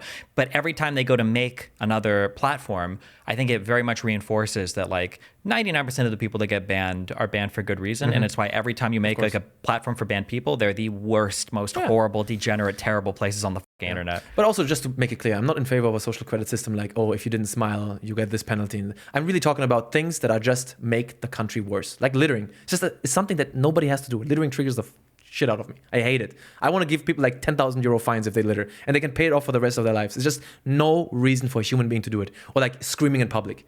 I hate rudeness and like impoliteness. I just don't like it. So I think if you throw shit away on the street, a camera catches it, lowers your score, makes all your bus tickets a little bit more expensive. Sure. And then if it gets really bad, you can call the local authority and say, hey, I got a social credit score of this and this. How do I increase it? You can do like community. Volunteer, exactly. So I just don't like it if it's implemented by a dictatorship and they say, hey, we lower your score if you criticize the country. That, of course, I'm not in favor of. But itself, it's like prisons are not good or bad on their own. Every country needs a prison to put in criminals. And I think a social credit system is not good or bad on its own. I like it. I like to incentivize people to do the right thing. Give them a little nudge. You said when you were talking about like, he was asking about like, do you get pressure from like Chinese fans or anything to weigh in? And you said, I'm careful about like what I say specifically because I have family there. I can take that statement in a bunch of ways. What do you mean by that statement? To be honest, I am careful. But when you watch my videos, I still make fun of China all the time. Even to an extent that is not cool. Like, not cool, I mean, that wouldn't be cool for the Chinese government. Right. Like, I show the Tiananmen Square massacre, Right. make jokes about that. So when you're saying careful, you're meaning careful of like how the Chinese government specifically would feel about it. And No. I think the fear would be that like one video would go like super ultra viral and you'd be like, maybe you like would have a hard time like getting into the I would just say I'm careful in the sense that if I make a joke that makes fun of China, I just double and triple check it and I think about it and I rewatch the video 100 times and I think about, does this joke land well? I double and triple and quadruple check the joke if it's cool, if I think it's okay. But if you watch my videos, I don't think you would notice it. Gotcha. You wouldn't think like, oh, this guy is holding back. I always hold back. I hold back all the time, but it's just. Do you double and triple check for like jokes about like Germany or anything like that? When it's a joke that talks about a sensitive subject matter, I always double, triple, quadruple check. And I cut out jokes that I think are over the line all the time. This is actually an interesting subject to talk about, like the question of what is comedy allowed to do. Because my comedy is very vulgar, I think. It's very vulgar and sometimes maybe offensive to some people. But, and some people then think, they look at my videos and they're like, oh, this Ranton guy, I like him. He's like edgy. He doesn't censor himself. He just says what he wants. That's not true at all. I've never advertised myself as like the edgy guy. I don't do it because it's edgy. I do it because I find it funny. That's the only reason why I put something in a video. Do I find it funny? If it's edgy and I don't find it funny, I'll remove it. It's just, is it funny? Because I grew up with like a lot of really fucked up humor and that's just what I'm into, you know. But I still self-censor myself all the time, right? So yeah. And also I think it's important with humor. It's like, why is it funny? Like, is it like, I'm laughing because it's true or I'm laughing because it's fucked up, right? To say something like this. And I don't try to push a political message. So I think it's okay to make jokes, right? For example, let's say someone, I think you know what I mean. Like if someone has a political point to make, but then he also does jokes, it wouldn't be fair for him then if he gets criticized to like hide behind that because he's actually pushing a genuine political point. Do you know what I mean? Yeah. Do you? Yeah. Yeah. 100%. So like this is one of the things that triggers the out of me because this is what you're saying. There are topics for the past 6 months where I've now avoided like pretending that these conversations are done in good faith, and I'll just start blowing the up out of the other person because I don't think that people actually believe when they say these things anymore. I think they're because they know immediately, you know, what's going on. Where if you make a joke about a certain race, a certain stereotype, or whatever, more often than not, the joke is usually funny because some underlying aspect of it is true, and certain communities will tell jokes in certain ways, and those people understand what's being said. But then when you go to push on them, they always retreat back. This would be the social credit score would go negative 500 if you ever uttered this line. Yeah. Like, why are you upset? It's just a joke. Yeah. And it's like, but why is it funny? When you say it's just a joke, what does that mean? I was on Piers Morgan arguing, I don't even remember what the point was, but I think I brought up we were talking about how like conservatives, whenever I'm criticizing a conservative on Piers, they always hold up, I'm talking about like the ex-president, Donald Trump, or lawmakers, your House of Representatives people like Jim Jordan or McCarthy or these big people in the Republican Party. And you guys always go to like Twitter or whatever. And I just think that's crazy that these are the standards of comparison. And the lady made a joke about something and she's like, well, we can see the difference. Republicans have heroes like Donald Trump and like Democrats have heroes like George Floyd or something. Like that's who you idolize or something. But we were talking about like qualifications for a president. And then I said something, I was like, nobody has nominated George Floyd for president. What do you? And she's like, it was just a joke. Yeah. And I'm like, no, you were making a point, obviously. When all of a sudden people will pretend that jokes just like are a random assortment of words that are just like a thing you giggle at. Yeah, like everything is anti-humor or something. And it's like, no, what are you talking about? So I think a great example would be, let's say my channel was about criticizing China, like a political channel but criticizing China. And I just happen to make in all of my videos jokes about Chinese people eat rice all the time. Chinese people, oh, you eat dogs. Chinese people, oh, you're so short, you can't drive. When then people get outraged, like, bro, your channel is racist. And I'm like, it's just jokes. It's just jokes. That's not cool. Because my channel my channel would have an agenda, and that agenda is like criticizing and shitting on China. Yeah. That's not jokes anymore. The next question is always believe like, that it's just jokes. Why is it funny? Exactly, you believe that. And the good thing about me is I do not push a political message on my channel, and I want that to be very clear. And I also want to establish a comedic context from almost the very first second of the video starting. So I have like a couple of like check marks that I want to sort of do so that I can live with myself a little bit. Right. I want people to watch my videos, and if it's a comedic video, I want that to be clear very early. I want my whole body of work to sort of speak for itself.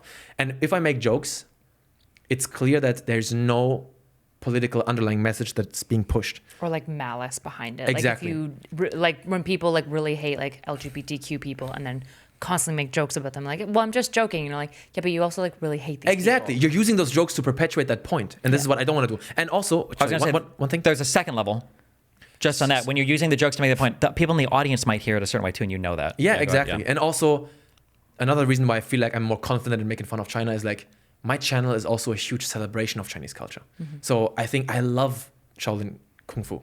Like some people have the impression I don't like it. I love it. I love Shaolin Kungfu. It's an amazing place, an amazing martial art, and it's fantastic. But it's just so that I think people see that, and then they see me make jokes about China. I think any reasonable person is going to see he has no ill will or like hate towards China. I mean, I'm half Chinese. And it matters. Right. Like the audience, of course. Because people, I'll say something. I'll be like, this joke, like this guy does this kind of humor all the time or whatever. And somebody will be like, okay, well, what about like 6 months ago, like you made this one joke? And I was like, nobody that watches me. Like if I was starting to make these jokes like really frequently, or I was picking up like a different audience and maybe they viewed it one way, like maybe. Yeah. But like you can tell like if a serious topic is ever posted anywhere, the way people respond to it, like I don't have this audience of people that are genuinely racist or hateful or whatever. And if I did, I wouldn't make these jokes anymore. Exactly. Right? Yeah. It's sort of, I had this thought a few years back when I realized that people can laugh about a joke for different reasons. It's like I think of this like lol cause true or lol cause up. That's what I just said to you before, right? You're just stealing my talking points. Yeah. You've said that too? Yeah. This is very, very, very, very important to me because when I went to an international school, very multicultural. My best friends were Italian, Algerian, Polish, American, Romanian, Dutch, and we would have the most racist humor ever. But all of us knew we were laughing about this because none of us believed it. And because it was so horrible. Like, that's so the funny thing. We laugh because it's fucked up. Yeah, I point this out a lot. I hope that this was the case. I just delude myself as a child. But this is, I feel, a huge difference between like the early internet, like pre like 2010, and then like kind of what came afterwards was there was a lot of crazy shit, and you were always trying to one-up people on like crazy, horrible, like have you ever heard of a joke called like the Aristocrats? No. It's the idea is basically that like you take a comedian who tells like a 5-minute joke, and the goal is for them to just fit as much disgusting, horrible, gross. It'll be like a family that is like engaged in like incest and they're all dying and giving birth. It's just like you just try to shove as much gross shit, and that's like and then at the end they go like, oh, that's our performance. We're the Aristocrats. It was like a way for a comedian to just be like this, and that was just it. That was the joke. It was to be as disgusting as possible, right? But I feel like it is. You tell can a look up tragic even the guy that story. did like America's Funniest Home Videos. You can find like him doing like the aristocrat joke. It's like just So crazy. they'll just like tell like some crazy, awful, tragic story. It'll be a family of people, and it'll be like, and then the mother stabs the son in the eye like 6 times, while the father is like crushing that. It's just like the worst thing you can imagine. Like for 5 or 10 minutes, they do, right? Yeah. But it's funny because it's so horrible. And the early internet, I feel like a lot of the humor and a lot of the jokes and everything were like a lot of it was funny because it was obviously so horrible. You're not supposed to say this. That's how horrible it is. But then I don't know when it was. And to be fair, I didn't spend any time on 4chan. Most of my time was on Battle.net with StarCraft Kids and all of that, or using chatbots or whatever, or in like AOL and Yahoo chat rooms. Maybe in 4chan it was a different, but things started to change like 2013-ish onwards, especially 2015, 16 with like Donald on Reddit, where when the jokes were being said, they weren't laughing because it was so horrible. They were laughing because they were like, A, dude. Yeah. That's so true. Indians all do smell like shit, or Chinese people are whatever, or black people are whatever. They and it's like, this doesn't feel. This feels a lot different now. Yeah, exactly. It's kind of funny because I feel like I was in Shaolin for like the very formative years of the internet. I had internet there, but when I came back from Shaolin, I feel like the internet has changed. And the whole time I didn't know, did I change because I just spent 3 years in China, or did the internet change? Because I went to China to Shaolin like 2013. And then I came back 2016. Oh. And I was like, did this place change? I will never forget this. This is very cringe. The fact that I'm mentioning this app is cringe as but it used to be cool. Everyone was watching this app used to be cool. Do you know 9gag? Yes. That used to be cool. There was a Yes. time when that was the place you went for memes. Yeah. And bro, it's true. It's cringe, but it's a fact. And I remember enjoying this app when it came out, like 2012. And 2016. and then I came back you're like, 2016. I'm like, this is what the it happened. Like this is did I change, or is this place different? I've uninstalled immediately. Like this is so fucked up. I don't want to have anything to do with this. It's very interesting because I think that every comedian or a lot of comedians that engage in edgy humor have had similar moments. Did you ever see Chappelle on Oprah? No. He actually says almost exactly what you've said, in that he was doing a skit.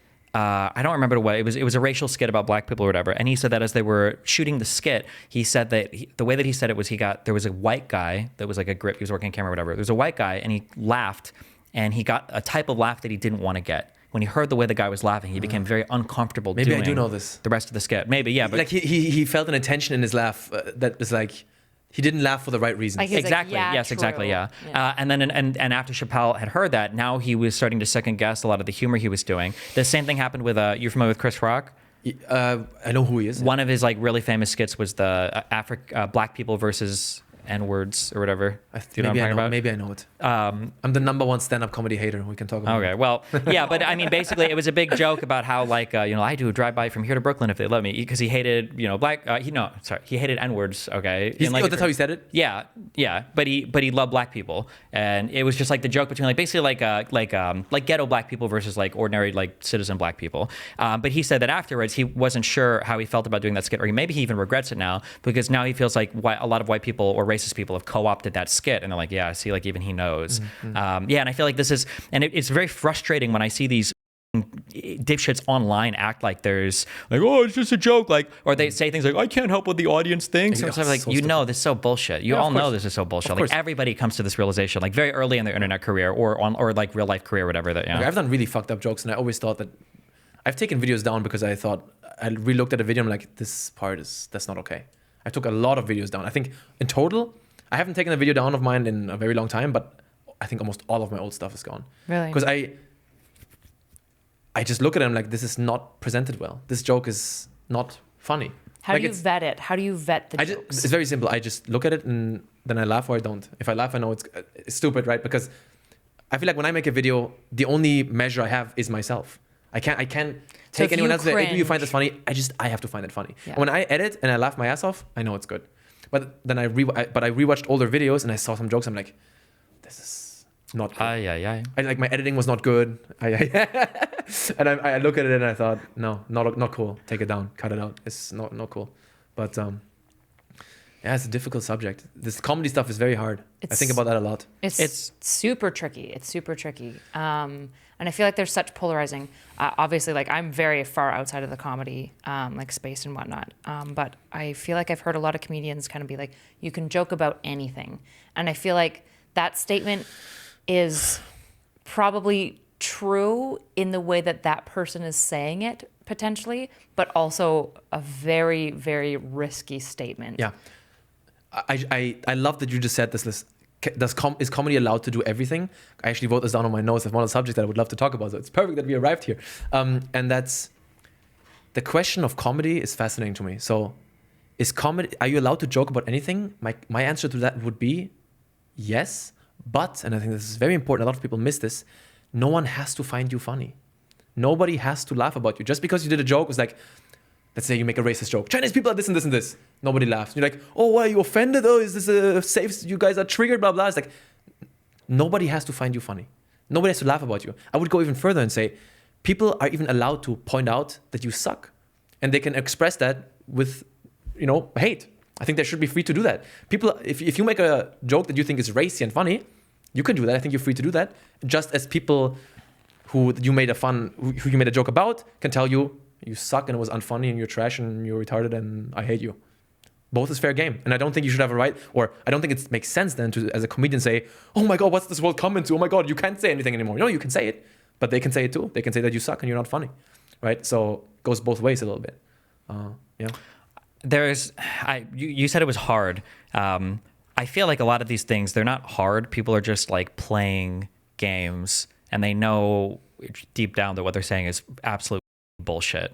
It can be difficult to find some lines, but I think a lot of people they just lie, or they're just not forthcoming. Like when you say, for instance, there's a concept that I have, I call it safe edgy, and it drives me insane. I've heard you say this. Yeah, it's when people act like they're being very edgy, but they're doing it very clearly within like these safe boundaries where you're not being edgy, right? So like making a joke about trans people, like, oh my God, well in society you can't joke about this right now. And it's like, okay, but you're doing this in front of an audience of 5,000 people that are cheering and applauding and are super agreeing with you. Like, it's not a very edgy statement to say. You're like, wow, you made the same joke that people have made a million times, or like people will say things like that. It's like, but would you make, in that same audience, would you make a joke about like Donald Trump or Andrew Tate? Exactly. Absolutely not. Bro, so absolutely not, so right? Yeah. I think that same crowd of people that are saying that like, oh, you should be able to joke about anything. When they say anything, they mean Jews and trans people, right? Okay, well, what about jokes about like Donald Trump, whatever? Excuse me, we just had our second assassination attempt. You can't joke about that. Bro. This is horrible. Like, why would you say that? Look at that. Look at you're raising the temperature. And it's like, okay, I guess you can't joke about anything.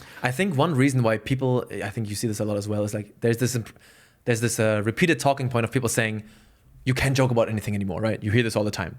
Everything's gotten so sensitive. Everyone's gotten so sensitive. You can't talk about anything anymore. Cancel culture, blah, blah. And I think what this comes down to actually is every day, there's a number, every day, more and more thousands of people have access to the internet. And I think it has just something to do with that you share the space now with the people that you used to make fun of. For example, let's say we always make fun of like green little Martians and how small and retarded they look. Right? Everyone laughs about it. The stupid Martians. And then one day, these Martians, they actually look like that. They come down here and they see it, and then they're like, that's not cool. You're hurting our feelings with that. And then it's like, we can't joke about anything anymore. But no, the people you made fun of are now in the audience, right? So for example, let's say you're in a small village, and you're in a very homogenous friend group, yeah? And in that group, I like to go with Chinese because I'm Chinese, so, okay. So, and you always make fun of Chinese people in that group. And everyone laughs about it because and I would even say that maybe when you make those jokes about Chinese people, sure, they're racist, but let's say you don't really carry racism in your heart. They're the butt of your joke all the time. Your friends are all white. You laugh about it. No harm done. And then in the next year of school, maybe there's a Chinese kid in your school. And then you still make those jokes and he's hurt by that. And I think it's not fair of you to then go, oh, what happened? I can't make jokes anymore? No, the people you've always made fun of, they didn't hear your jokes before. You were like yelling into a forest. Now they're here and they see it. And it's just maybe make your intentions clear where you stand. Yeah, like this can hurt their feelings. And I think it's important to be mindful of people's feelings. Yeah, and there's two things. One is that underlying feeling of hatred is really important because it's going to dramatically change how people perceive the jokes that you're telling. And I hate that I'm even saying this because everybody knows this, okay? So it's stupid that I even have to like verbalize this, right? But yeah, when people make the same jokes about certain minorities or whatever over and over again, not only oftentimes are the jokes just not that funny, but when people know that you actually hold a lot of opinions that aren't too far from what you're joking about, well, it's not really a joke then. Your jokes aren't even that funny, and you're just saying things that you think are true. You're just sort of making fun of them, so to speak. Yeah. And there's something to be said. It's kind of funny. I don't remember if this was before or after. We talked about clothes before we said we're starting for real, right? Did we do the whole clothing talk? We never restarted. We never officially restarted. Okay, the clothing talk. We talked about it. So yeah, that there's something to be said. I heard you two talking about this too, I think, when I was spending 30 seconds fixing the cameras before we started. The idea that choosing not to participate in a social convention is still, in a way, part of the social convention. That if you say something to somebody and that person says that they don't, I'm a huge proponent of free speech, okay? And I'm a huge proponent of edgy humor, as I'm sure you know, okay? But if I'm around somebody and they say that, hey, like I personally just don't like prefer that type of stuff, when I'm around them, I'm probably not gonna say it, right? Because choosing to say a thing that you know is upsetting somebody is different than choosing to say a thing when you know nobody's bothered, even if it's the exact same thing. Yeah. So then how do you go about figuring out like audience and jokes? Like how do you I guess not follow like audience capture where you're keep making the same, like the safe edgy jokes, but also like you kind of said like your joke was maybe only funny because you didn't have like the right like you didn't have the full exposure to the people who would actually be bothered by the joke. So like how do you use the audience to vet and gauge your comedy and like the quality of the jokes? So this goes into another area.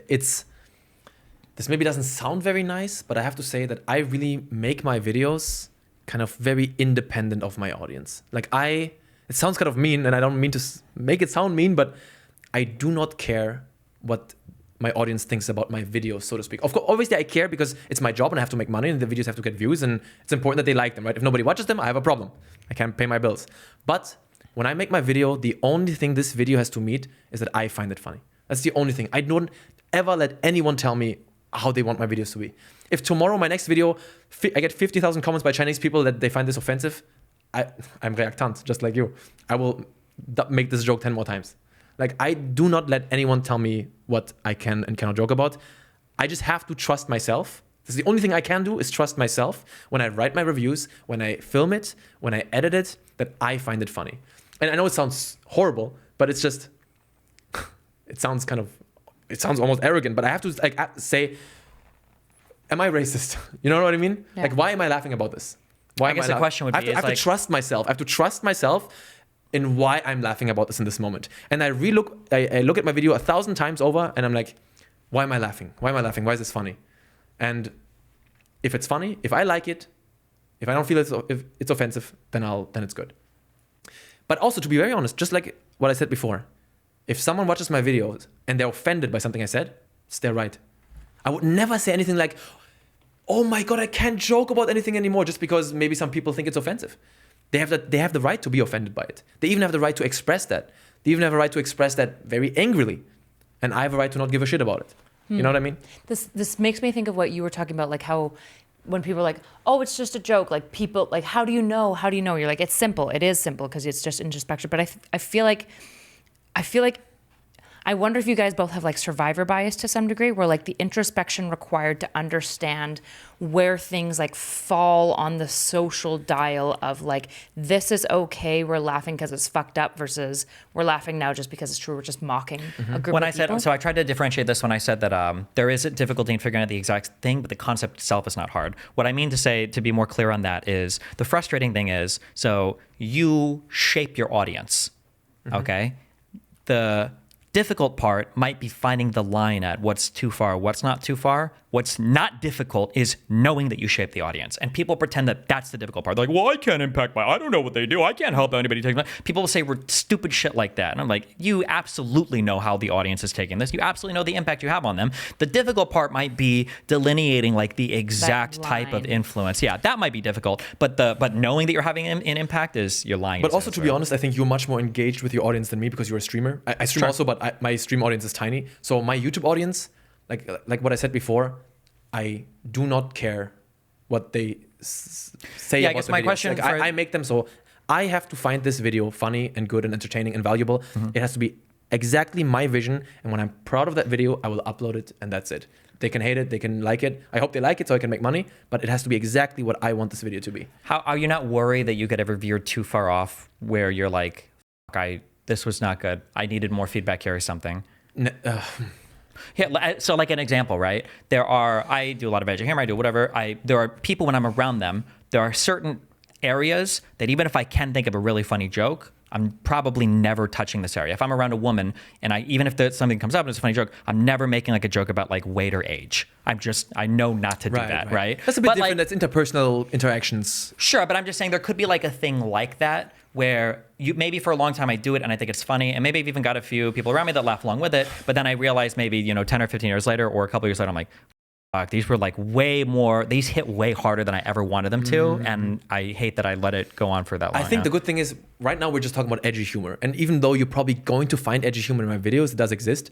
That's not the only thing I like. Sure. I make fun of myself all the time in my videos. I grew up with a lot of Mr. Bean and what's his name, Jim Carrey. So I love slapstick comedy. Like I love my game reviews are, if I'm allowed to glaze myself again, they're unlike anyone else. Nobody doesn't like me. You keep saying this. I just real quick. I hate that you keep saying this. They're very kinetic. I actually, for some reason, I decided to do research on you before we did a show because I wanted to. I should actually be more prepared. And when you start your channel by I think most popular videos, I don't think any of your gaming stuff comes up. My gaming, maybe my Mortal Kombat review is like his 1 Mortal million. Kombat. Yeah. Was it up there? Okay, because I watched but my Shaolin content does way more views. Yeah, it does. Yeah. That content is like very sort of calm, basic, anyone can consume it. And you just but I'm talking about my game reviews. Well. Yeah, I'm just upset because I didn't watch any of these. I didn't see any of these. My game reviews are really no one doesn't like me. Okay.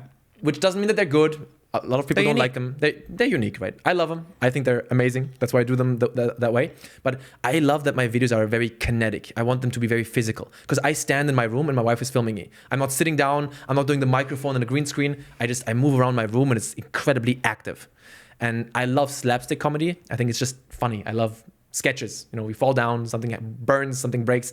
So I don't just do edgy stuff, right? And I never do edgy stuff anymore with the intention of edginess. It's just, I only think about, is it funny? Is it funny? Does it fit in the flow of the video? I guess the question, so I'll hit on it one more time because you're dodging. No, I'm just kidding. Go ahead. So like, for instance, you said before that you've taken down almost every video of your early internet stuff. Are you worried that like in 3 years, you'll look back on some of your humor right now and you'll be like, oh, maybe these jokes aren't okay? Or like, how do you evaluate? Here's the question. When you put those original videos up, did you think it was funny then? And why don't you think it's funny now? What changed? So I think it's impossible to answer the question of will I take my current videos down in 3 years? I would say no. I hope so. But would you have said that 3 years ago? Exactly. I would say like this. The videos of my first 1.5 years of YouTube were just really production value wise also utter trash. I think that's maybe an even bigger reason of why I took them down, right? When the production value is so shit and then you make an edgy joke, it makes like everything 10 times worse. You know what I mean? Like you're standing in this room like an awkward moron, making this shitty video with no flow, no pacing, no editing, just trash. And then you make an edgy joke. It just so... There's like a golden comedy rule where it's like you can get away with being more edgy as long as the joke is more funny. Yeah. But when you're being very edgy and you're not being funny, you just come off as hateful and racist. Bro, yeah, exactly. So when I watch my old stuff, I'm like, it's just a horribly produced video. Okay. And that's why they have to be taken down. So you didn't take it down because of the jokes in it. But that as well. You know what I mean? Like it's both. It's like the shitty, aesthetic edgy, around the joke. The whole thing is just a trash product. So that's why I have to take it down. Everything about it's bad. Okay. Yeah. So, but I would say I'm already completely happy with all my videos for like the past 4 years. Even more, 5 years. Who do you think is your largest influence when it comes to figuring out questions of like, this is too edgy, this is okay? Like you mentioned yourself. Like again, it sounds fucked up, but it's just me. Really? If I look at a video, I either find it funny or I don't. I feel somebody told me a really good quote the other day. It's for business specifically. Don't question yourself. Surround yourself by people who question you. Specifically for business. But it sounds like you're the opposite. No, I don't want anyone to tell me what to do with my videos. I do them exactly how I want them to do, and that's it. Ranton. Bro, true. So I edit my videos, and when I edit like a crazy person. My videos take a lot of time to edit the reviews, and I rewatch all the time, and I think about is it good pacing? Does it flow well? Does your wife give you any? You mentioned that she records for you sometimes. She only records. She doesn't give any feedback. No, and I don't want feedback from her. I don't want feedback from anybody. Damn. If somebody gives me any feedback, I'm like, never ever. Then that would fuck me up because if someone says this is not funny, I have to do it 1,000 more times. Hardcore reactant moment, and I'd be like, no, I have to do this joke now. That would fuck with me. I have to do it the way I wanted to do it. That I find it funny, and when I read the script and I laugh, I know it's good. It sounds horrible, but this is what been my guiding principle. Because I How long Because for- I know I'm not racist. Sure. I can do any joke. Okay. I know in my heart I'm not racist. For how long is your average video you think you have on your channel? 10 to 15 videos. Minutes. And then how long do you think it takes you to like script out and do from start to finish like a From 10 start, so let's say a game review, we're not including the playtime of the game. Sure. Hours? You mean hours? Total work hours? Okay. So you can do a 10 to 15 minute video in like in under 10 hours? No, I was work? asking you if you meant work hours or like Oh days. yeah, hours. Yeah. Okay, Yeah. hours. Like filming, I would scripting, say- writing. My review is 60 hours. Okay. 60 hours. Wow. So, yeah, I would For say. one video. For one video, for one review. Yeah. The other videos that are more serious, much less. Much less. If it's a very serious video about a Shaolin subject, can take me 2 days. One or 2 days, 16 hours. Yeah. Yeah. But on my reviews, I work very hard. They're my babies. My reviews are my babies. I love them. And they're like, I care about the most. Okay. Like my Black Myth Wukong video, I'm incredibly proud of that video. From beginning to end, it flows well. Everything's perfect. And, Once you send a video out into the world, do you ever check how the reception is, or do you not care? Or? I don't care, but I try to force myself to do it. Like the first 2 days after a video's out, I try to check the comments for the first 2 days. But I also have this thing like I can't watch my own content after it's out. So once, if I click on my video, it plays. So like after 2 or 3 days, there's something like a half-life of like once my video is out for a certain amount of time, then it reaches a point where now I cannot watch it anymore. I don't know why. Maybe because I rewatched it a million times. But yeah. Does it make you cringe? Is it like embarrassing, or you're just like, I'm bored, I don't want to see this? No. Maybe I don't know. Okay. You ever Years repeat later, it's one okay word? again. Have you ever heard somebody repeat a word over and over and over and over and over again, and it doesn't sound like a real word anymore? Yeah, of course. I feel like for composing, if you do music, like you can only like work through the same part so many times, and then you can't even hear another idea anymore. It's just like So I imagine if you've edited a video 50 billion times, like seeing the same thing again, you're just like, okay. It's, But when it comes to, again, I look at the feedback of the video for like the first 2 days, and then I leave it be. But also, again, I feel like this sounds like an asshole thing to say, but I really, to some extent, do not care. Like I care about if the video is well received, it means I make money. Like it always, like what matters to me the most, the very top, is that I do not compromise on my creative vision for a video. After this comes the money and then nothing else. Like I have to make money from that's my work and I need to make money from it. But the most important thing obviously remains that the videos are exactly how I want them to be and they have to be perfect, exactly how I want. After this, I don't care about the rest. Why did you get into YouTube? Because you mentioned that when you were leaving the temple, you already knew that you wanted to do YouTube. Yeah. So where did the idea like come from? And like, why did you pursue it? Especially, how did you keep pursuing it? Because it sounds like your first year at least was not good. Oh, horrible. 1 year for 500 subscribers. It was horrible. Yeah. So it was, I've always reviewed games my whole life. Always. I have boxes at home for my old PlayStation games. When I open them, there's a little post-it note where I wrote with my weird 8-year-old writing like the plus and minus of the game and then a final rating. I've reviewed games my whole life. I lost it a few years back, but I had an Excel sheet of all the movies I've ever watched and I rate every movie. So I've always reviewed stuff. I don't know where this comes from. I've always done that. do you have like a Letterboxd account or? Yeah. You too? Like with But four things on it. Yeah. You're gonna get so triggered by my game movie takes, bro. Everyone does. Why? You can't. We agree on Oppenheimer. Well, that's big. You're the only one. What's that your favorite speaks the movie? truth. My favorite movie of all time. Maybe you don't know it. It's a very emotional drama. It's called Magnolia. You know it? Magnolia? Nope. I've definitely heard It's the name. 3 hours long. But I don't know if I've seen it. It's like, for me, that's the best movie. After that comes nothing for like a million years, and then the other favorite movies. But my movie taste very mainstream. I like Fight Club, Forrest Gump, Life of Pi. What do you basic think stuff. about Everything Everywhere All at Once? Love it. Great movie. I think the movie would have benefited of. I think a lot of the sci-fi stuff in that movie is unnecessary. Like I think they did themselves no favors by focusing on that too much, because some of the emotional scenes in that movie hit incredibly hard. I think they could have hit harder if they just didn't waste so much time with the sci-fi shit. But I think overall, fantastic movie. Really love it. I think my probably litmus test of whether a person's a good human being. or not. probably one of the best movies I've seen in recent years. I would say. Yeah. Yeah. Still, I think they should have toned it down a bit, but amazing movie overall. Yeah. Okay. I have over 500 reviews on my Letterboxd account. I'm crazy. Wow.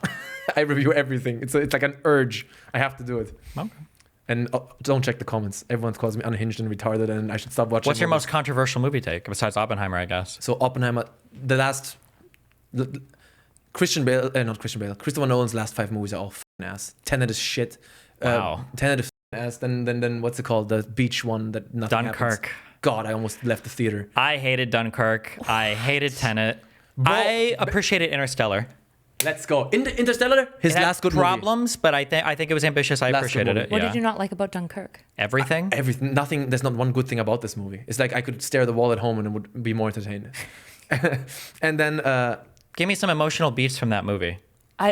From Dunkirk. Yeah. pilot crashes. I don't remember it well. I'm not See? a movie person, so like I was like I'll watch it and I'm like yeah it was like good enough. This is how you know it's dog shit. When people come away and you're like, oh, what'd you think about Dunkirk? They're like, the machine guns and the planes were so loud, bro. True. It's the same with Dune. I don't know if you like the Dune movies. No He good. hates the Dune movies. No.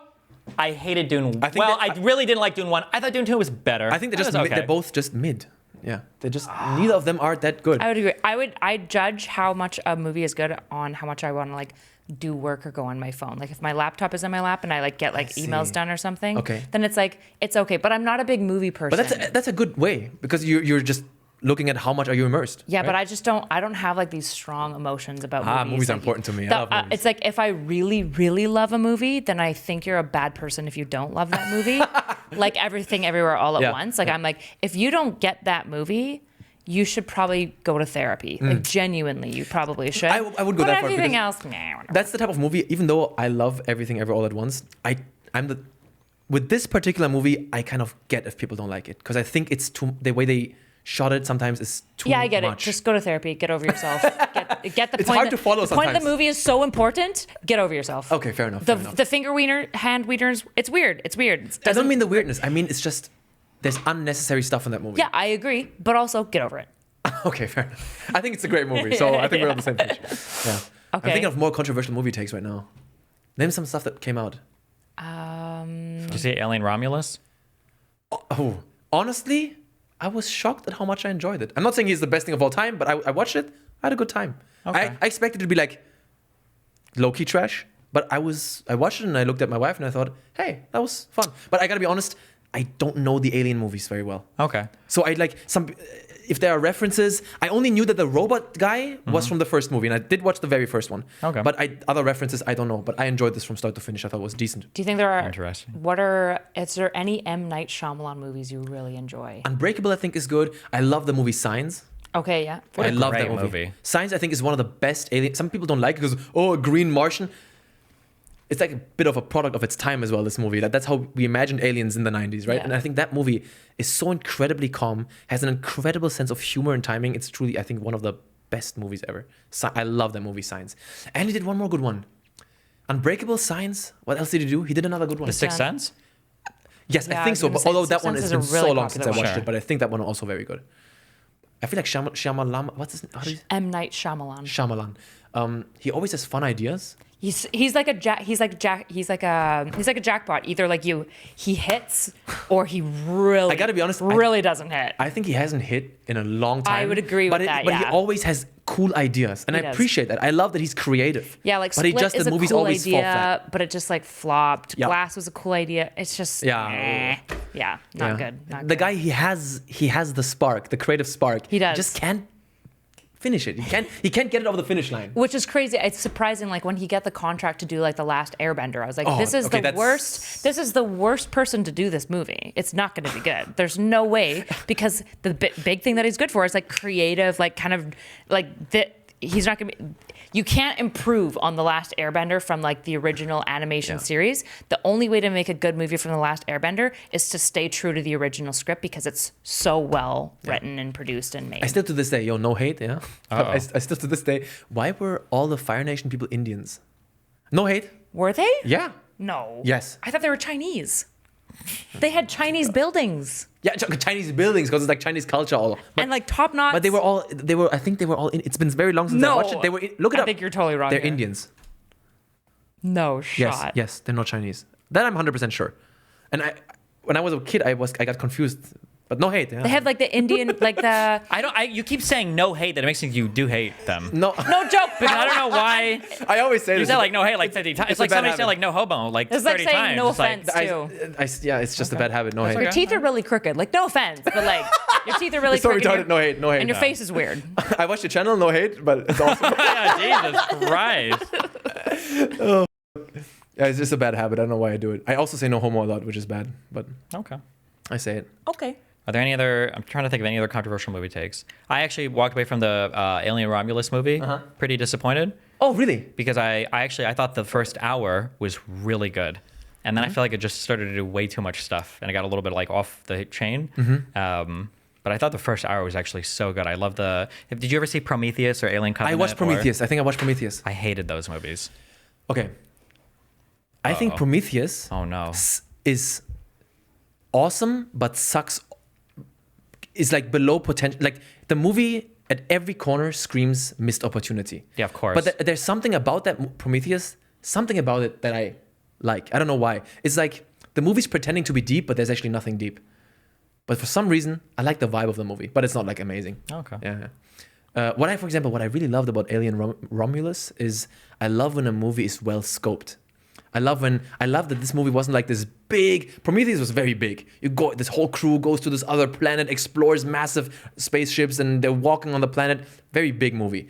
I love that Romulus was just the small crew of young adults going to this small spaceship there, or small, and that's it.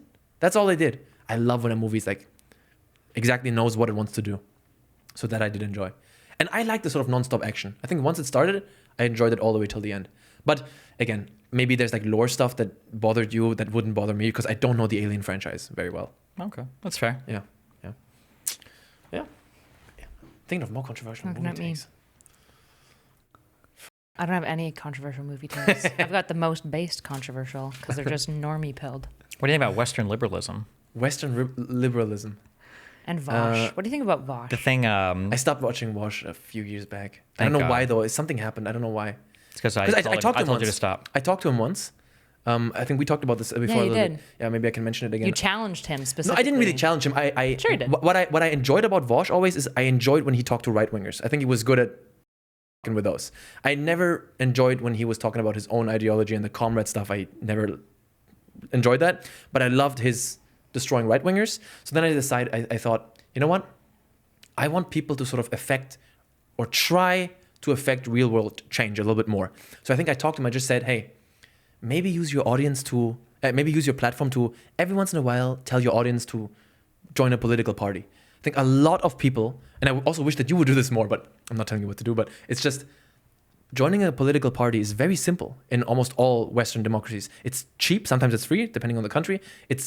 And you get so much more say, more than you think. You get into like email lists, you get invited to events. Sometimes you get to vote on certain like representatives on a very low level as a party member already. You get like flyers, you get to vote on certain agendas. People have to join political parties. It's very simple and easy, and they should just do it. And I want people to do that more.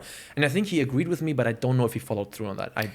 I think one of the things I don't know if this has happened in Germany or not, but in the United States, with the advent of the internet and everything, we're all so connected that the group that you're in is so large, and the topics that you care about they feel pretty homogenous throughout the entire United States. Like when the Leah Thomas stuff started, or when this Iman, Leah Thomas?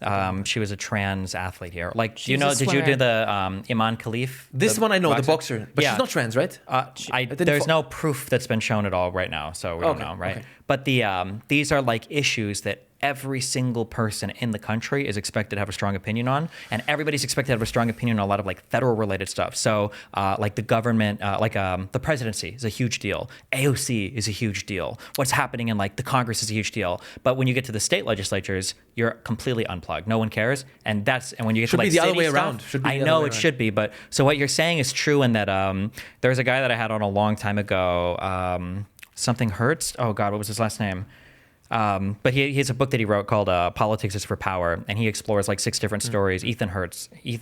I hate that I'm forgetting. I think people would be surprised at how much they can impact just by already joining a political party. It or almost, even for in this book, he goes through 6 different stories of people who are just like, they're like a person, like I want to do something on the local level, and it's literally like I think there was a group of college kids where they wanted to challenge the political party that was in their college, so they all joined, and then they did a vote or whatever, and they only needed like 15 people. Yeah. Like it's very, very, very small at the local it's level. wild. Yeah. Bro, in my where I live in my suburb, you could affect change. Like if you don't want something small to be built somewhere, you could go to your city council, and if nobody complains, you could go there and say, hey, I don't want this. I really don't want this, and you bring your wife and 2 friends, Yeah. that's it. It's not going to happen. I had a horror. Okay, I've heard stories about Like this. people don't know how much crazy power you can wield on like a Especially very local That level. that one old lady at like a city council meeting who knows everybody there and shows up all the time will prevent like a fucking Yes. high rise from getting built. Yes. Constant. It's always like the like weird old people that are going and stuff like that. I remember at my old small town that I was a part of, they were going to kick out the dance school that was at the gym because somebody else basically wanted it and went to the council and was like, I want it. So they were just going to give it to them. So just like me and my husband just went out and were like, this like does like a ton of nonprofit work for the school nearby. If you kick it out, the school kids can't go there and train. And so like, just don't do that. We're giving them a really good deal there. It's just doing good for the community. And then it was just like instant reverse. And they'd been fighting it for like 8 months. Which is so interesting, especially because people in like current culture feel so hopeless and they feel like politics is useless and that there's like nothing they can do to incite change. And it's like it's just not like sexy federal stuff. Yeah, and it's weird because like people will feel hopeless because the only thing you're looking at is the national level picture, but then also a lot of things that people are complaining about matter at the local level. Like Obama or Biden or Harris is not going to do anything about your police. If you feel like the police are really corrupt, that's your mayor. That's not even your state legislatures aren't going to be able to do as much. And it's there. also shocking how few people call the shots on a local level. Yeah. That's what makes a difference if one person shows up, because really nobody cares. Nobody shows up to these places. And if one guy shows up and says something, he's the only one. And so if there's one citizen who says something, so, we're going to please him and we're going to do what he says. The whole in the United States, have you seen recently about Donald Trump screaming about Haitians eating cats and dogs? Yeah, I saw that. That came from a city council meeting where one citizen showed Trump up. went to a city council meeting? No, but there was a guy that went and he was saying some crazy shit, and the footage from that ended up going kind of viral, and then Trump picked on it. But that came from I heard a total different origin story of it. What? Ryan Macbeth, when he researched it, said that it started on a Facebook community group. Maybe it ended up going to the council as well. But basically, one lady kept posting about how her cats had gone missing and a bunch of neighbors' pets had gone missing as well. And then one person in the comment section said that they thought they had seen somebody eating and killing the pets. And so it got like shared elsewhere, but then it got picked up and taken off. And like the lady who made the original Facebook post has like come out being like, I am so sorry. Like that might be the origination, Right, but I heard think about that too. Yeah, I've heard about She it. deleted We're it walking it and- back. Yeah. yeah, and she's like, I don't hate Haitians. Like, please stop. Oh my Yeah. gosh. That might have been the origination, but I think that the viral moment, I think, was the guy, because apparently he was like a neo-Nazi or whatever, but there was a guy who said this like really impassionately in front of a city council thing, and that was the video that blew up that I think everybody saw. Maybe he read that post first, but I think, Yeah. There was I joke about this sometimes, it's not a joke. When I lived in Nebraska, I used to walk my kid to school because it was like maybe a 5-minute walk, and there was this really annoying intersection with a stoplight. I hated this stoplight because I always turned left, and in the United States you can't turn left on I heard red. you talk about this Yeah, before. and this Some light grandma talk finally, they hooded it. They put the cloaks over it like it was going to the gallows. It was like they're finally axing this stupid street light, and the city had put a sign saying this is going to be taken down in 1 month. We're putting stop signs here, and I'm like, thank God, because I love running stop signs. I don't like running red lights. Gotcha. And I remember I think like a week after I saw that sign, this 70-year-old decrepit lady knocked on my door. I don't know, she's like, what's up? She's like, we're signing a petition to keep the stoplight. And I'm like, I'm good, thank you. And I'm like, what a loser. And I think like a week or two later, I was walking Nathan home, and I noticed that they'd unhooded the lights, and I was like, oh She got her my way, God. man. She probably got like 5 signatures. She got her way. Me. It's She wild. kept the light. She You saved should have it. counter protested her. Well, if I would have known how important local level and- politics was, I would have shown up with my and crowd. We would have taken it down to ourselves. You and your son would have shown up. Yeah. Some people are maybe feel intimidated by it, like the idea of, if I join a political party, what do I have to do? And again, I don't know how this works in every country, but in Germany, it's kind of like the Fight Club. In the Fight Club, there's this quote of like, you decide your own level of involvement. You can join a political party in Germany, and that's it. You can delete every mail. You can tell them probably don't mail me anything, and never do anything again, right? But it's just there for if you want. And there's just a lot of power available, and it's good to do your part to sort of wield it and grab it. You have rights afforded to you. If you don't use them, you lose them over time. And even I'm not satisfied with how much I do, but I try to do a little bit. And especially in regards to Ukrainian refugees, my family, and especially my wife, has done, I think, quite... I feel like, we didn't change the world, but like helping a few people, I think hopefully makes a difference for them. So I wish I could do more, like even on local level, bro, I should do a lot more. So it's like easy to sit here and talk about it, but at least I joined a political party, and I'm happy I get these mails, and So at least that's good. But even the political party that I joined, it's crazy. In Germany right now, the political party that I have the most like congruence with, that the right term? Yeah. Like alignment with, Yeah, it's like 55% congruence maybe. It sucks. It just got worse over the past years. Like for the next election, I have no idea who to vote for. Germany's multi-party, right? Yeah. Okay. We have like, I think in the parliament we have like 6 parties, 5 or 6 parties. At the national level? Like even I would say even in the state level, these are like the 6 relevant parties. There's 6 relevant? Okay, that's I think really 6. interesting. I could count them, but yeah, around 6, 5 or So 6. there's tons of coalitions then going on. Not tons of coalitions. There's always one coalition that's governing. Do you guys ever have, so Canada's multi-party, but like the reality is that at a federal level, there's like 3 and then the Bloc Québécois. So there's 4. Right, Québécois, those are the special ones. Yeah, we hate them. Right? So heard it's about like that, it's like the 2 main parties, right? The Liberal Conservative, then there's the NDP, and then there's the Bloc, right? And there is technically other federal parties, but the reality is it's 4 parties. Okay. So like coalitions happen, but it's like it's going to be Liberals and NDPs. And then the Bloc will basically coalition with whoever to get extra special things for Quebec, because again, we hate them all. And they probably hate you guys too, right? They want to be independent. Well, they want to be independent, but they still want the benefits, the redistribution payments. Yeah, they want the benefits. Yeah, they're like pay for Montreal, but like we don't want to be a part of you. Yeah, we love them. That's wild, so does Germany not have, with 6 federal? I feel like there's got to be a lot more coalitions that are going on I think, there. Or right do you now, get major governments going on? Right now, our government, our federal government, is 3 parties are doing a coalition. That's the center left, the Greens, and the Liberal Party. Okay. These are having a coalition right now. Yeah. But for the next one, it's going to be very interesting, very crazy. It's going to be a wild election in Germany, I'm telling you. Do the parties vary like a ton? Like, do the 6 ever exchange? Like, would you see like one fall off really hard and another Yes, that's party been take happening. up? Like in Germany for a very long time, we had 2 big parties called like the center right and the center left party. Okay. Center left party was the SPD. Center right was the Christian Democratic Union. So you got like your liberals and your Exactly, conservatives. just like that. There was like the 2 biggest parties for a very long time. Yeah. Now the center left party has fallen off federally. Really. Why? People, I don't think, are very satisfied with their work. Is it like the immigration stuff specifically? That's Because I part know of that's huge in Germany. It's the funny thing is, in politics, when the people say something is an issue, it is an issue. Yeah. I'm not even saying that immigration is not an issue, but just it's irrelevant whether it's a real issue. Because when if they people feel say it's an issue, it's exactly. an issue. When they Yes. feel it's an issue, and people have to address it. Right. Doesn't matter why or if it's justified. You have to address it. And when people think it's an issue and you don't address it, they will vote for those that address it. Yeah. So the center left party has fallen off very badly. So they were disconnected. I from don't know the if on the people. federal level they're in the 2 digits, to be honest. It's crazy. 2 digits of seats, you mean? No, 2 digits percentage-wise. Oh, okay. They might be like federally at like 12, 14, 15. It's been a while since I checked the polls, but it's really, really bad. Okay. Like those 3 parties that are in the government coalition right now, I don't think could create a coalition again for the next one, 100%. But, we'll see what happens. Interesting. It's going to be an interesting time for Germany for sure.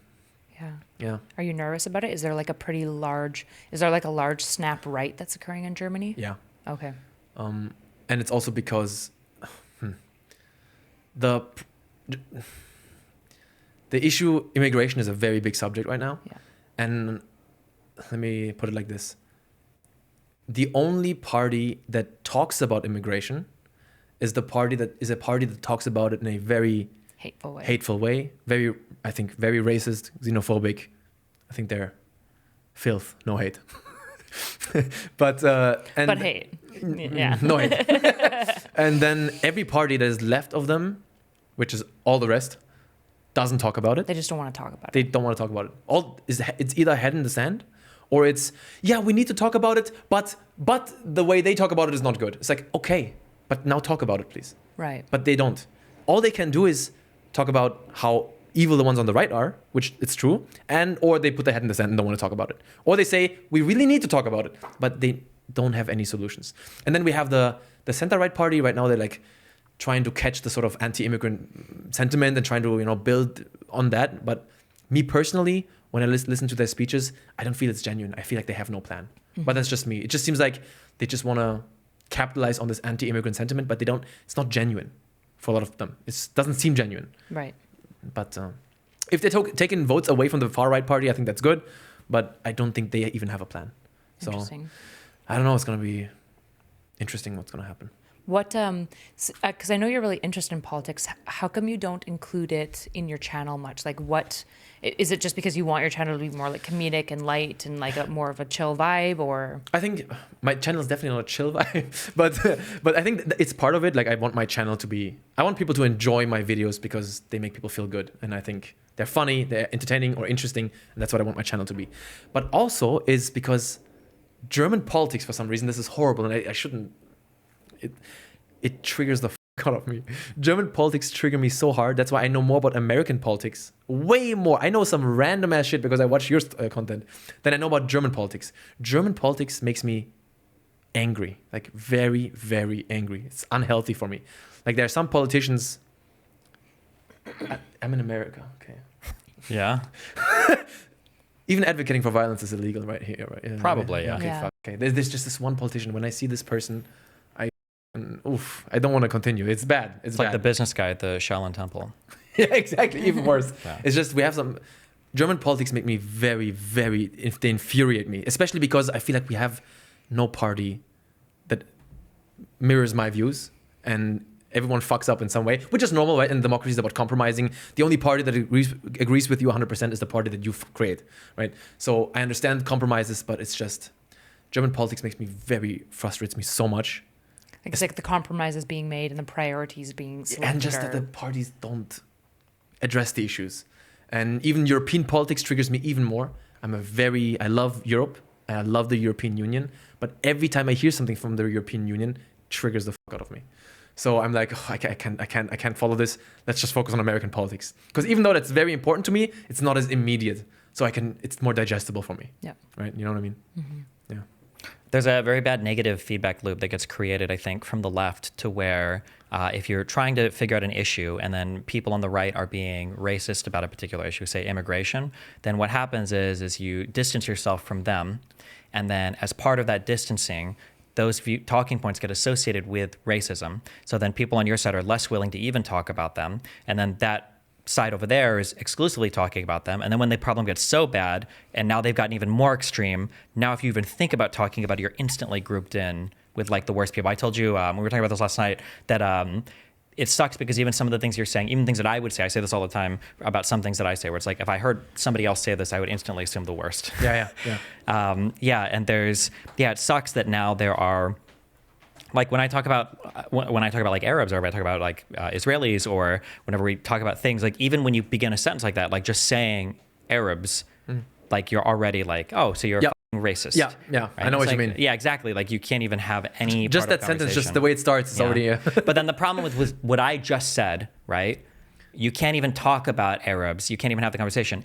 90% of the people that open with that, the next sentence is going to be, their culture is degenerate and trash, and this is why we have to protect our Anglo-Saxon heritage in the West. And it's like, okay, well, fuck me, I guess. Can't talk about it now. Exactly, yeah. It's fucked. And it's very, very, very frustrating because you have to, it's this, you ever do this stupid thing as a kid where you have like two strong magnets and you try to see like how, I don't know. Of course, bro. Okay, yeah. Of course. You try to see how Everyone close you does get it. them without the, but then when you get a little too close, that's what it feels like when you're talking about any of these topics that the right has capitalized on so much that you're like at this You're trying to get point- as close as you can without. Yeah, but then sometimes I thought on Twitch, I felt like the clothing that some of the women were wearing that were popular was way overboard. And I was like, sometimes it feels like softcore porn, right? And when I like said that, manosphere incel. yeah, because then all my Twitter comments are like, absolutely true. We need to get these sluts and whores off this platform. Like, look at this. And then they'll link like a girl who's just wearing like a normal like shirt. Or just any girl. Yeah, and I'm like, wait a second, hold on.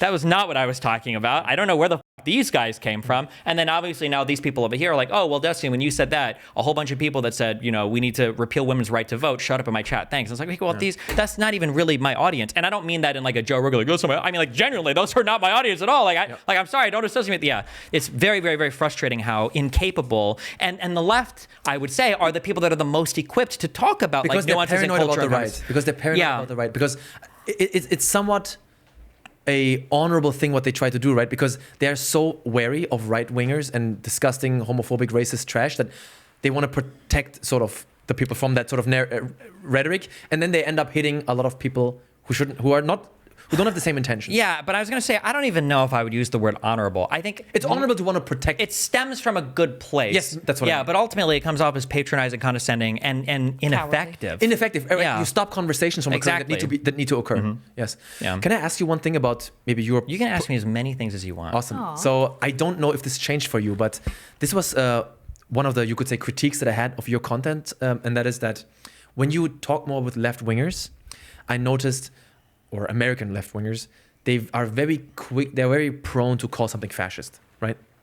And there's, for example, there's a new law that's passing, or some politician did something small. Any small thing happened, and they call it fascist. Then you get triggered by that. Oh, you don't know what fascism is. That is bullshit. What are you talking about? Blah blah blah. And you feel like they're exaggerating and it's wrong. Now on the other side, you look at Biden and you look at the sort of incremental positive changes he's done, and you praise those changes. You understand that a democracy is about reaching across the aisle. It's about compromising, coming together. You have to be effective at moving the country in the right direction, right? Like Obama said, a country is like a big ship or something. It's moving slowly, right? Because there's so many interests and you have to be effective. Now, I think I didn't like that because I think in order, if you value incremental positive change, which is correct, I agree with that, you have to take incremental negative change also very seriously. So do not get me wrong. A lot of people on the left are too quick to call something fascist. That is true. But if a democracy is incrementally weakened, no matter how small, I think the alarm bells should go off right away. Yeah. Oh, I thought you were going to ask me what changed because I have called Trump a fascist for the past probably like 2 or 3 years. No, I do know that. But Yeah. do you still, if you talk to a left winger, would you and you see like a incremental negative change for the country, and they say this is horrible, blah blah blah, would you say, oh, calm down, this is irrelevant?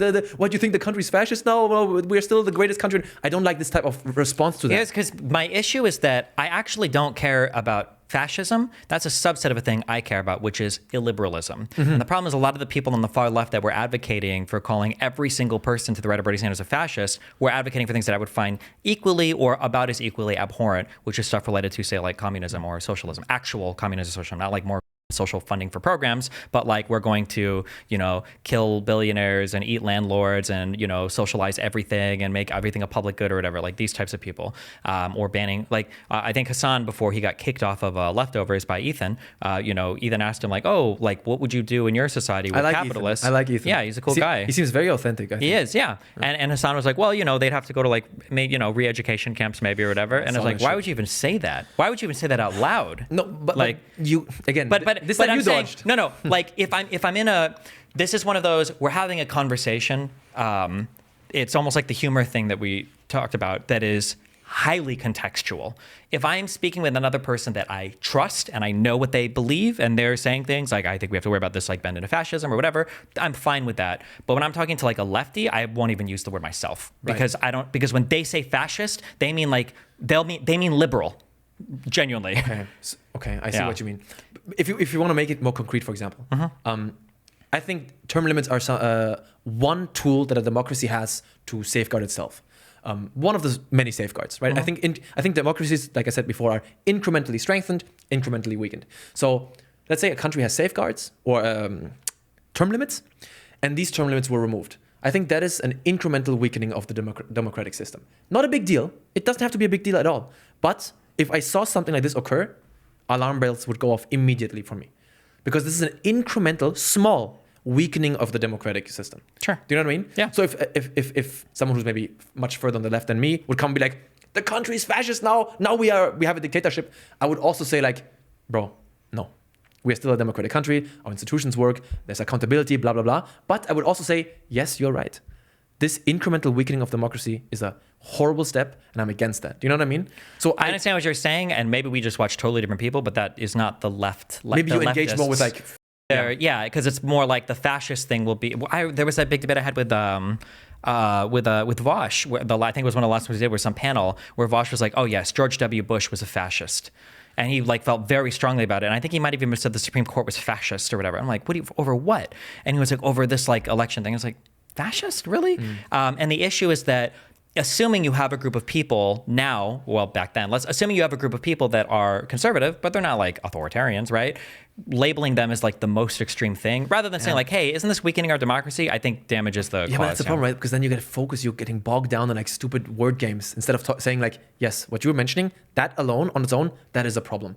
But then you get sidetracked by, that's not fascism, that's not fascism, that's not fascism.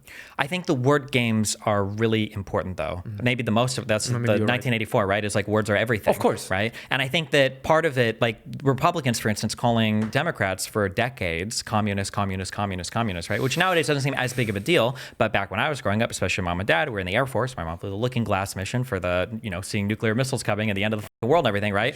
So my parents were very much like Red Scare parents. And I know that a lot of conservatives from that era was that McCarthy era?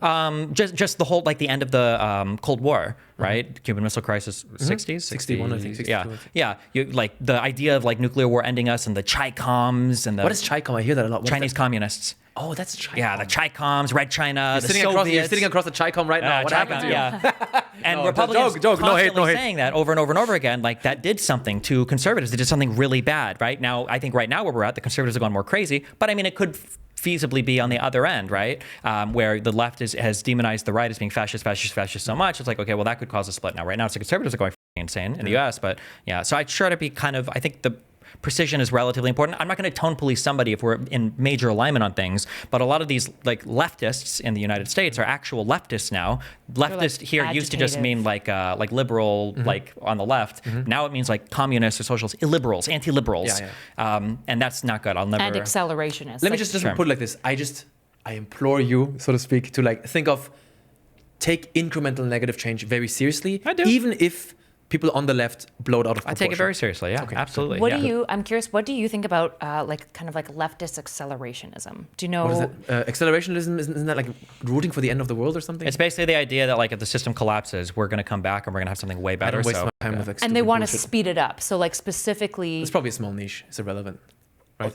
sort of the issue is a lot of the people online that we're like talking about, for example, like they will intentionally use language that they know is probably dishonest and hyperbolic with the goal of sowing like frustration and discord because they would like to see like the democratic institution fail.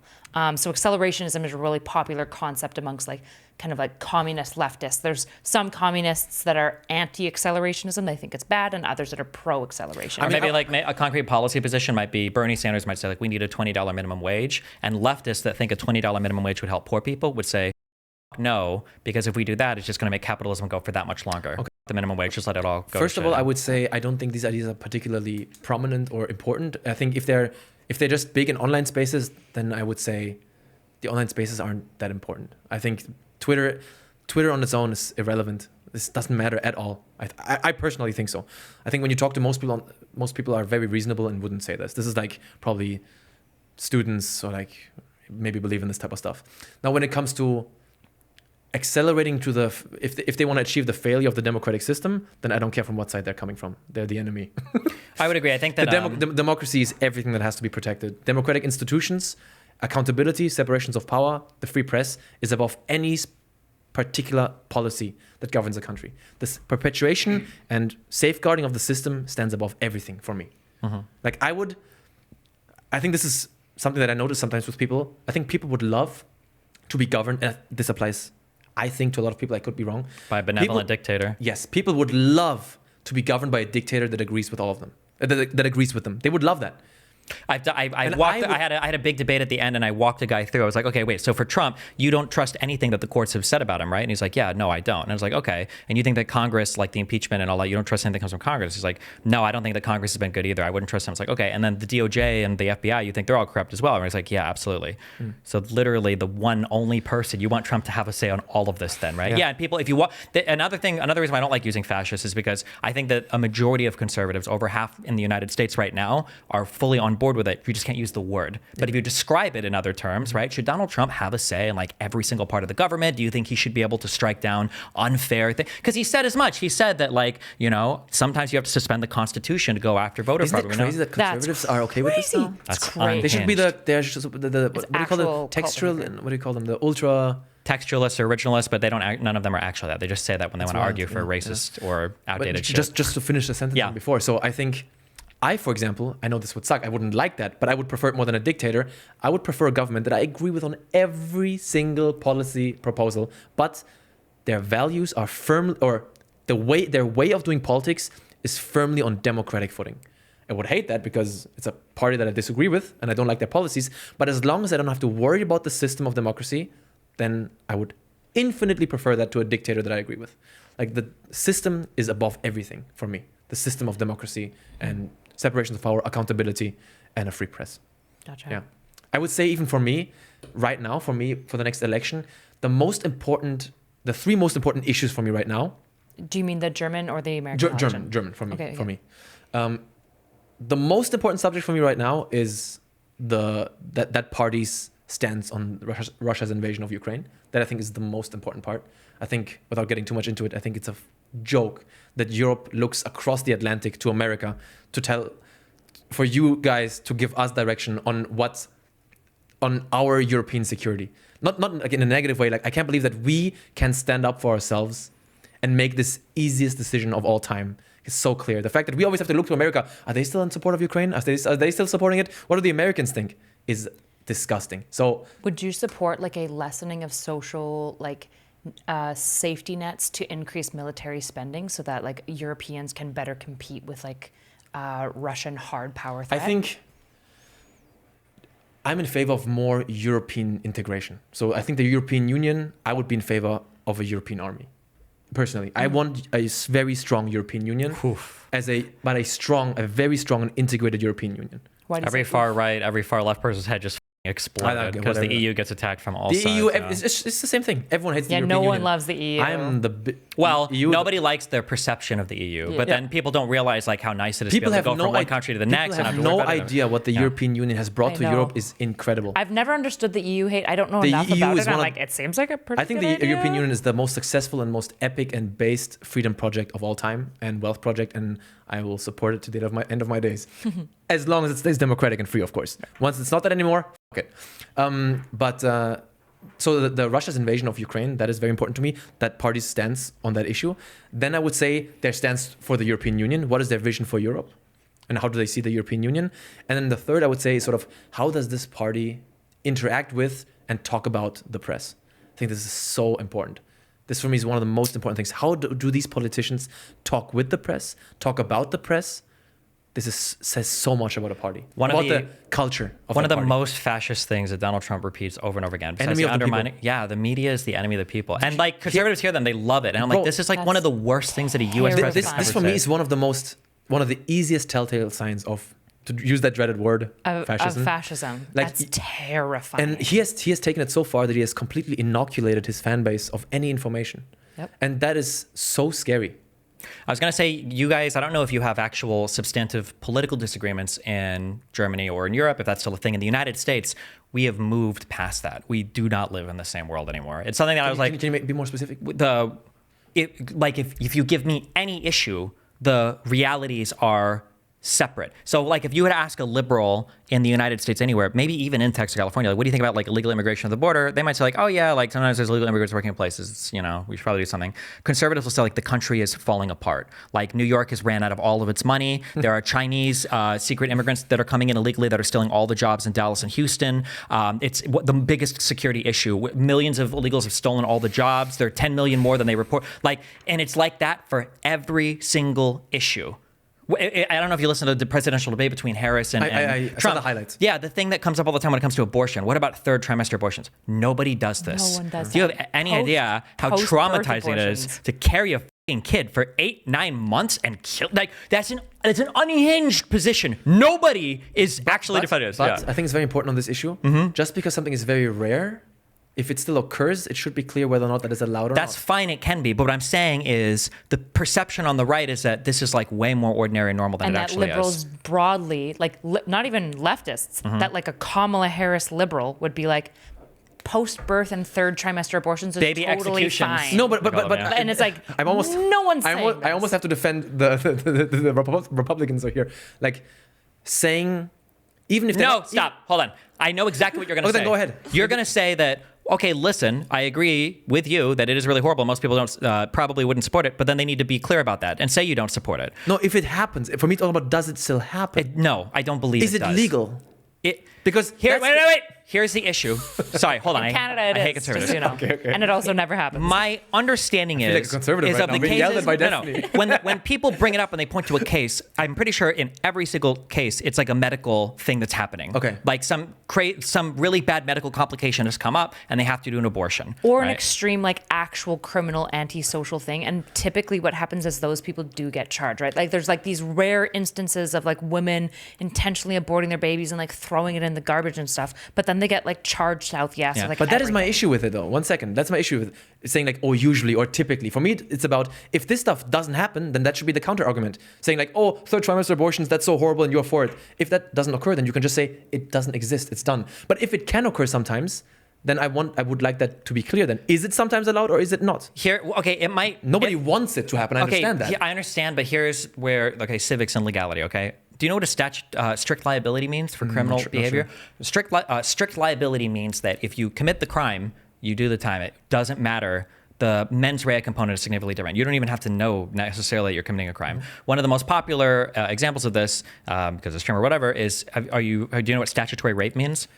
I've heard it many times, but So statutory rape in the United States, I believe in every state, I think is a strict liability crime. That means that if you go to have sex with a 16-year-old, if they show you an ID that says, look, this is an ID and it says I'm 21, and then a police officer or somebody, they find out afterwards, oh, she was 16, you're still liable for the crime, Okay. right? Now, when you look at something like this, okay, well, that seems really up, okay? Like, so you're telling me I could do everything I possibly can do and I can check the ID and she had a fake ID? How the fuck was I supposed to know, right? The idea behind it criminally is that if you go to the other side of this, because this issue is so horrible, if you go to the other side of this and you say, well, we're not going to make a strict liability, you have to actually prove beyond a reasonable doubt that they knew, you're almost never going to be able to catch somebody a minor, because they're just gonna say that 16-year-old, I thought she was 18. I didn't fucking know, bro. And now you've got to go before a jury and you have to prove on an absurdly high threshold, beyond a reasonable doubt, it's like 99%. You got to prove he absolutely knew that she was a minor, right? So to go around to the abortion thing, right? Personally, and I think probably 99.9% of American students, you probably shouldn't ever just be able to I don't want to say recreational abortion, but just like have an abortion at the night. But the problem is that if you make that a criminal behavior, if you make that illegal, then what happens is, say a woman is in her 8th month of pregnancy and shit is fucked and she wants to have an abortion. Hold on, we need to get investigators and shit involved to make sure that like everything is on the up and up, because you're talking about murdering somebody, committing a crime, and now you might be depriving people of medical access that they desperately need. And if this isn't even a problem, why would we criminalize it when it's not even really a problem? And now you're just creating potential well, the hang-ups. question of isn't even a problem, I guess a conservative would say if it happens once, it is a problem. Well, the conservative should be saying in good faith, it's if it happens once for no good reason. Because even generally pro-life people, even my mom is like this, who is the most pro-life crazy person in the world, will say if the mother's life is at risk, it's not about having an abortion, Stevie, it's about saving the woman's life. So unfortunately, you might have to terminate a pregnancy, but it's because you're saving a life, not killing a life. So even a conservative should say in good faith that like, yeah, third trimester abortion would try to be horrible. If the mother or the child, like, if they're going to die, then fine. Right? The reason why I brought up this sort of, like, it doesn't matter how many times it happens, it just matters, does it happen, is it allowed or not? It's a whole separate subject. Would Sure. derange us completely. I was thinking of something like trans people in sports, but that's a whole separate thing. Sure. It's like sometimes, without going into this too much, for example, I never liked the argument that some people lean to be a bit more on the left, say, oh, how many times does this happen anyways? I don't like that as an argument. For example, because let's imagine that in the UFC, there was just one tiger also competing. It's like, we can't have tigers in the UFC. And then someone will say, how many tigers are there in the UFC? There's one tiger, who cares? It's like, no, the tiger is not supposed to be in the UFC. Do you know what I mean? So it's irrelevant how many times it happens. If this is not right, has to stop. The tiger is out. Do you know what I mean? So it's irrelevant how much argument doesn't matter at all. I understand what you're saying. I think that I think there's a lot of intuitions going on here that people are really bad at verbalizing. And sometimes I do agree that people do use dog shit arguments. So for instance, I don't think trans people should compete in ordinary athletics almost ever.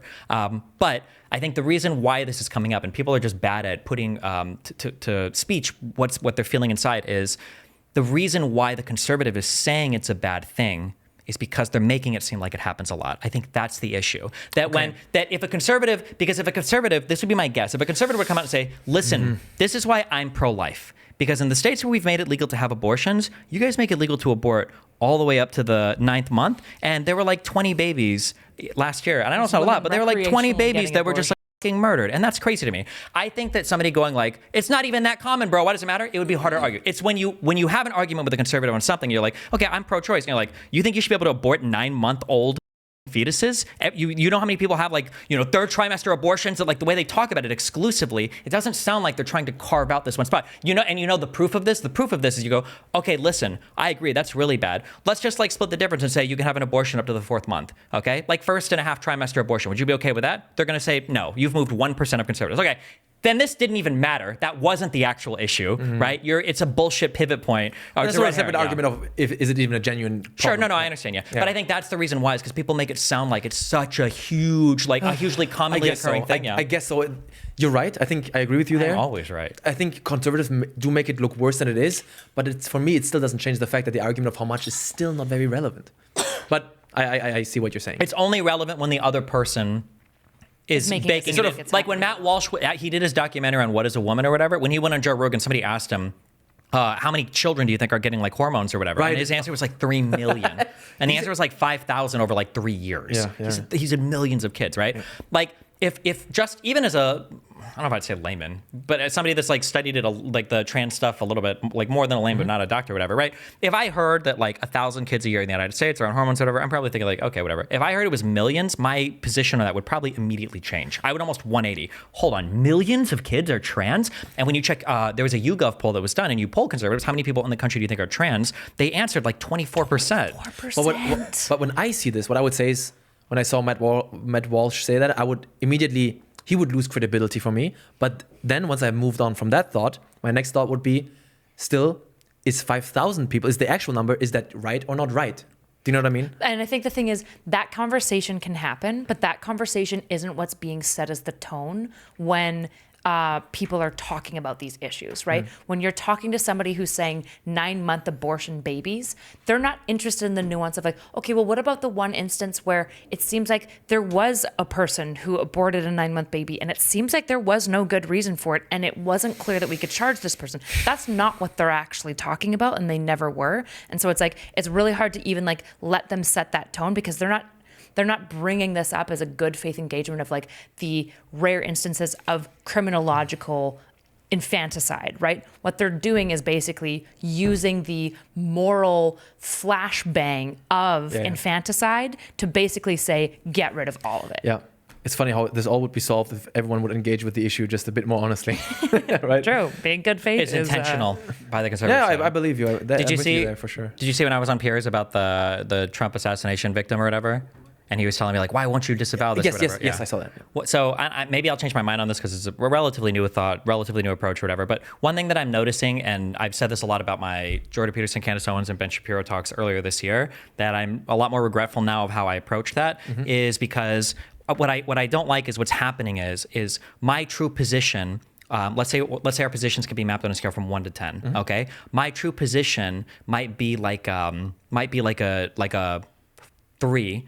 But I'll present it as like a 4, and maybe I'll meet them at like a 5, okay? But their true position is like a 10, and they present it as like a 5.5, and I basically have to walk almost all the way to them, and they haven't really moved much at all, and then I come off as being like, oh, this guy agrees with me, he's like really cool, they agree on everything, but like, motherfucker, I know your real position is way more extreme. Like, if we wanted to have a conversation about African Americans in the United States and what we need to do for criminal reform, or like how we can like help these communities or whatever, I'm never having that conversation with a guy that I know wants to ship all black people back to Africa, and I'm not making a single concession in the argument with him. Yeah. And I feel like that's the issue. Like I said, like it's almost like what we said about the humor thing. Like extremists ruin everything, don't they? They do. Yeah, it's the bad faith ones. Extremists poison the conversation. This is truly.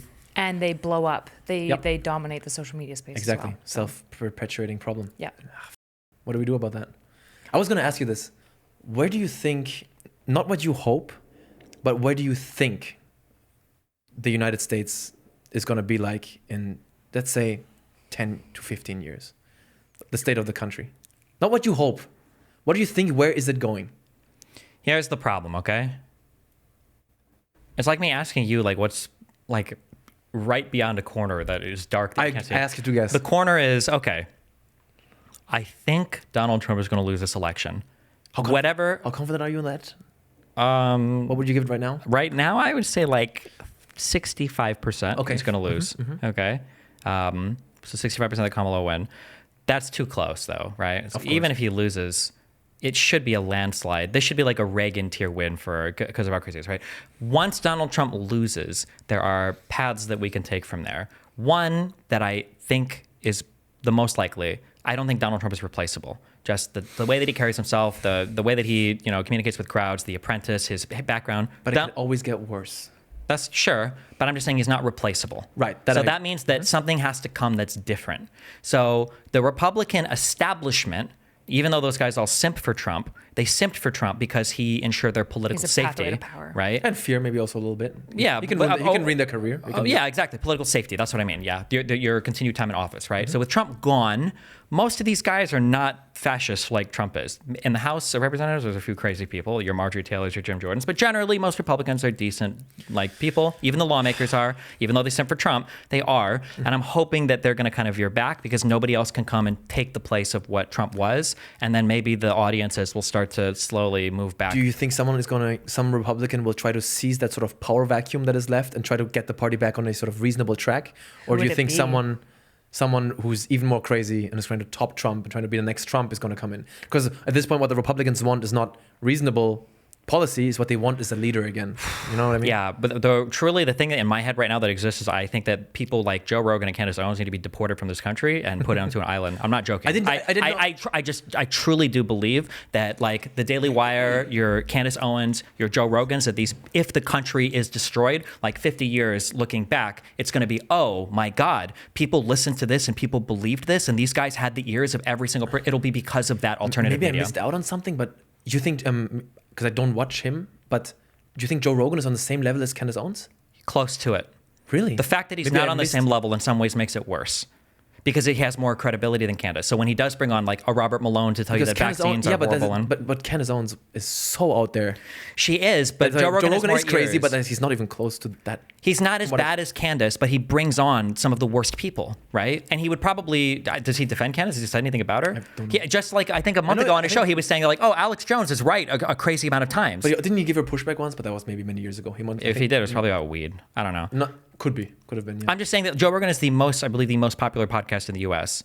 On some bullshit image I saw, number 2 is Tucker Carlson, who just went on a suckfest for Putin. Candace is like And Candace was 3, and then the Hook Taw girl or whatever was 4. Haley Welch. I Yeah. think she's like 12th now, but yeah. Wow. Okay. This is literally an image I saw of the top 4, so maybe it was a meme, whatever. But that the media is a big problem right now in the United States on the right.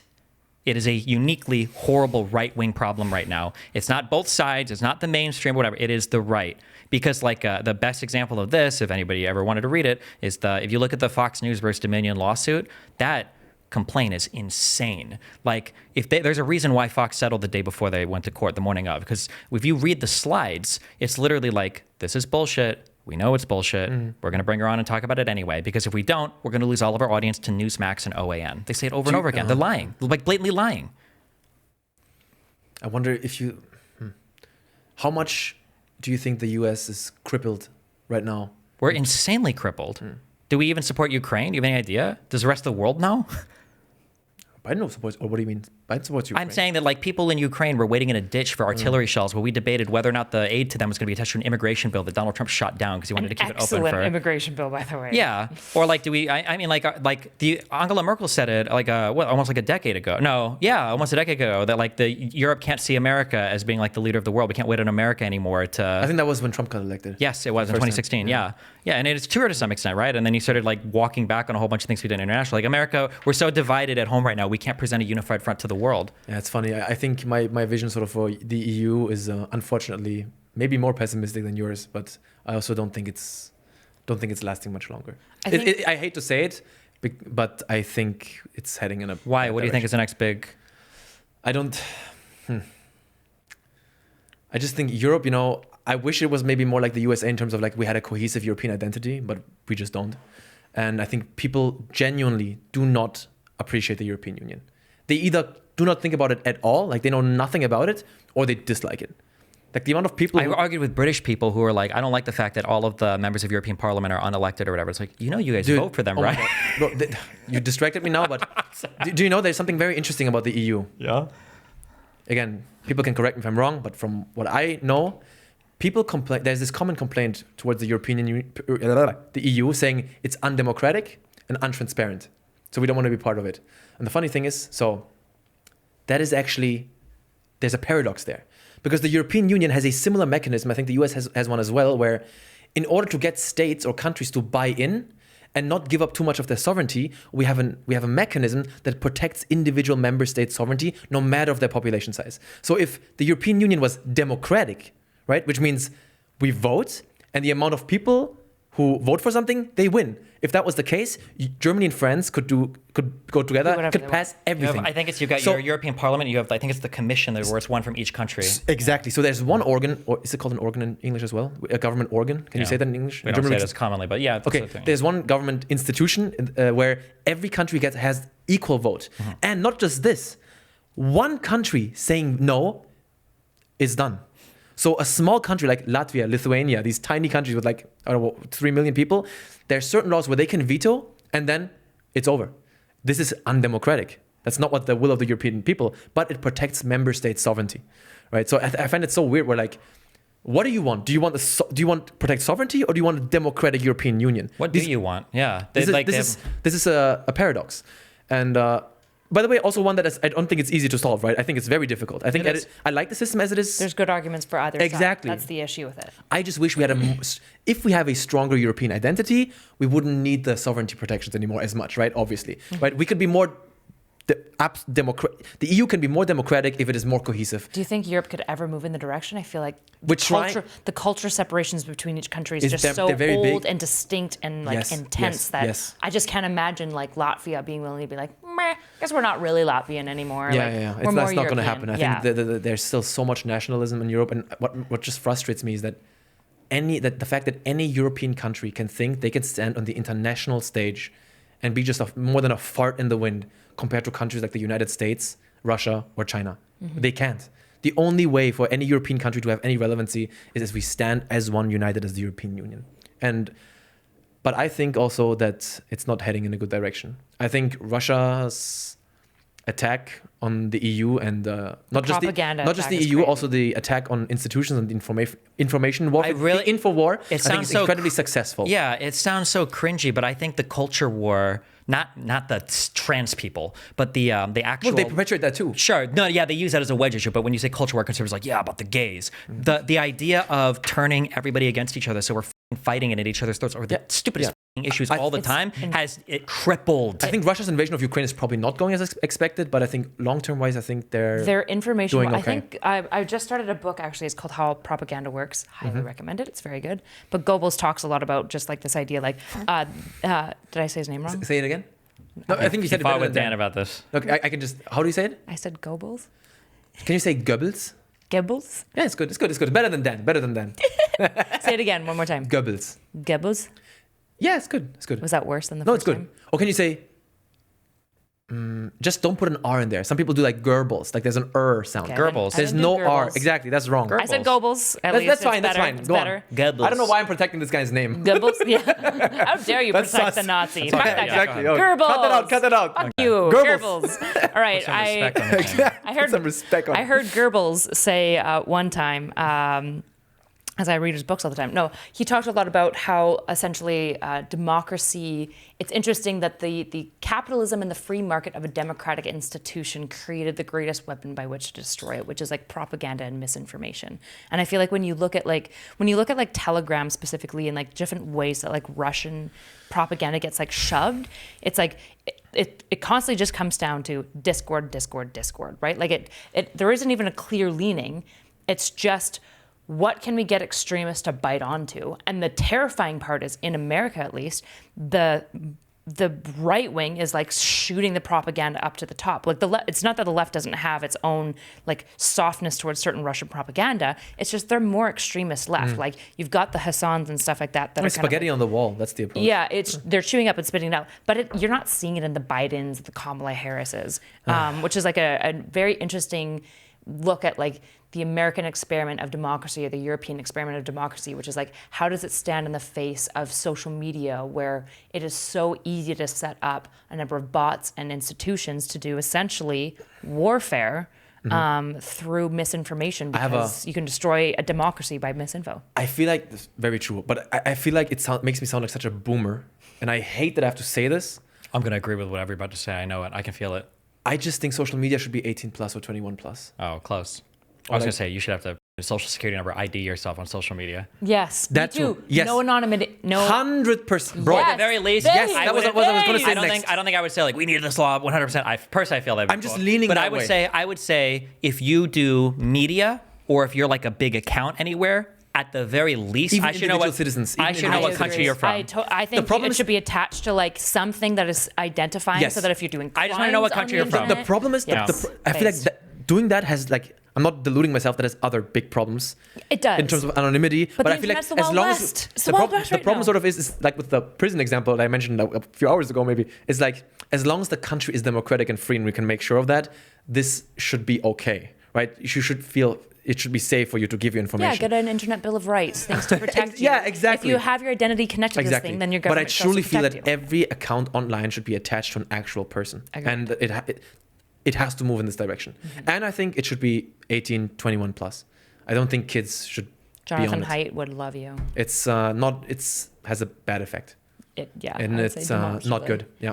Yeah, but so- also good luck, right? Like DeSantis passed that I don't know. here, I think but maybe more and more people are maybe moving that direction. I could imagine it happening. I think they are. I think it's like an I think it's an inevitability because the like Might be too late then, though. the robustness of the science on this topic is like it's the same as like tobacco, where it's like, I'm sorry, it's just destroying kids. Like it's Yeah. just bad for their Yeah. brains. There's just no question anymore. But it's such an unpopular thing because especially the kids, they like really want it. They want to be on it. Like you're establishing. Yeah, it's just, and there's no way to truly guard it because a internet savvy 14-year-old will just find ways to bypass it and get on anyways. But what I was saying before about sort of the direction I see Europe taken, I think what will happen again, I don't want this to happen, it's the complete opposite of what I want to happen, but I think it is inevitable. I think we in Europe are fundamentally, well, that's not true. We've done a good job over the past 70 years, but still there's so many remnants of this nationalist stuff that the EU, I think, will fall apart. And I think when the EU falls apart and there's no similar institution of similar strength uniting Europe, or at least a part of Europe, I think war in Europe will be inevitable, I think. I don't think European nations can peacefully coexist for a very long time if they're not held together by a supranational institution. I think history, proves me right. Europe is not a place that is known for peace. The past 70 years of peace are an incredible anomaly. So I think the European future, I think, is bleak. And I'm unfortunately a little bit pessimistic when it comes to this. I hope people gonna wake up and... It's so stupid. Like when you talk to these people, and I feel the same. Like when I talk to people in the West, like, okay, yeah, America sucks because we're not like who? What do you want us to be like? Like Russia? Like, are these the people that you're like? What came out of Russia that you're like celebrating over the past like 50 or 100 years? Like, they lost the Cold War, right? Like they didn't put somebody on the moon, or like the internet, like all these crazy inventions. Like I mentioned that when we were in a Fresh and Fit studio, that like as hard as it is to believe, because or not as hard as it is to believe, we take it so much for granted. But like when I'm arguing with Myron, who I think is like a Sudanese immigrant, and then I think Sneeko is like of a Haitian background. My background is Cuban. I'm not even sure where Fresh is from. Beauty of America. Yeah, and we're all here in fucking Miami in a high-rise apartment having a fucking show talking about Jewish people ruling the world. That's a uniquely American thing. Like only the United American States experience of America. right there. Yeah, 100%. Pursuit but of it's happiness, like, baby. that's so cool. And the fact that you guys are like, no, actually, Russia's so based and Christian, and it's like, really? Yeah. That's what you want to emulate? Isn't it funny how the free press and the free democracy gives you the tools to hate your government? Yeah. Right? We give you the information so that you can hate your government, and then you hate it's like the lack of gratitude. It's like and then you should hate be- the system. And like, what system do you want to replace it with? The one where you don't have the information to hate your government? It's very easy to love your dictator if you have no information. I just feel like there's such a unique like lack of gratitude. Like there's a certain level of gratitude that you should have for the fact that you can hate your government so openly Yeah. and so like Yes. dishonestly.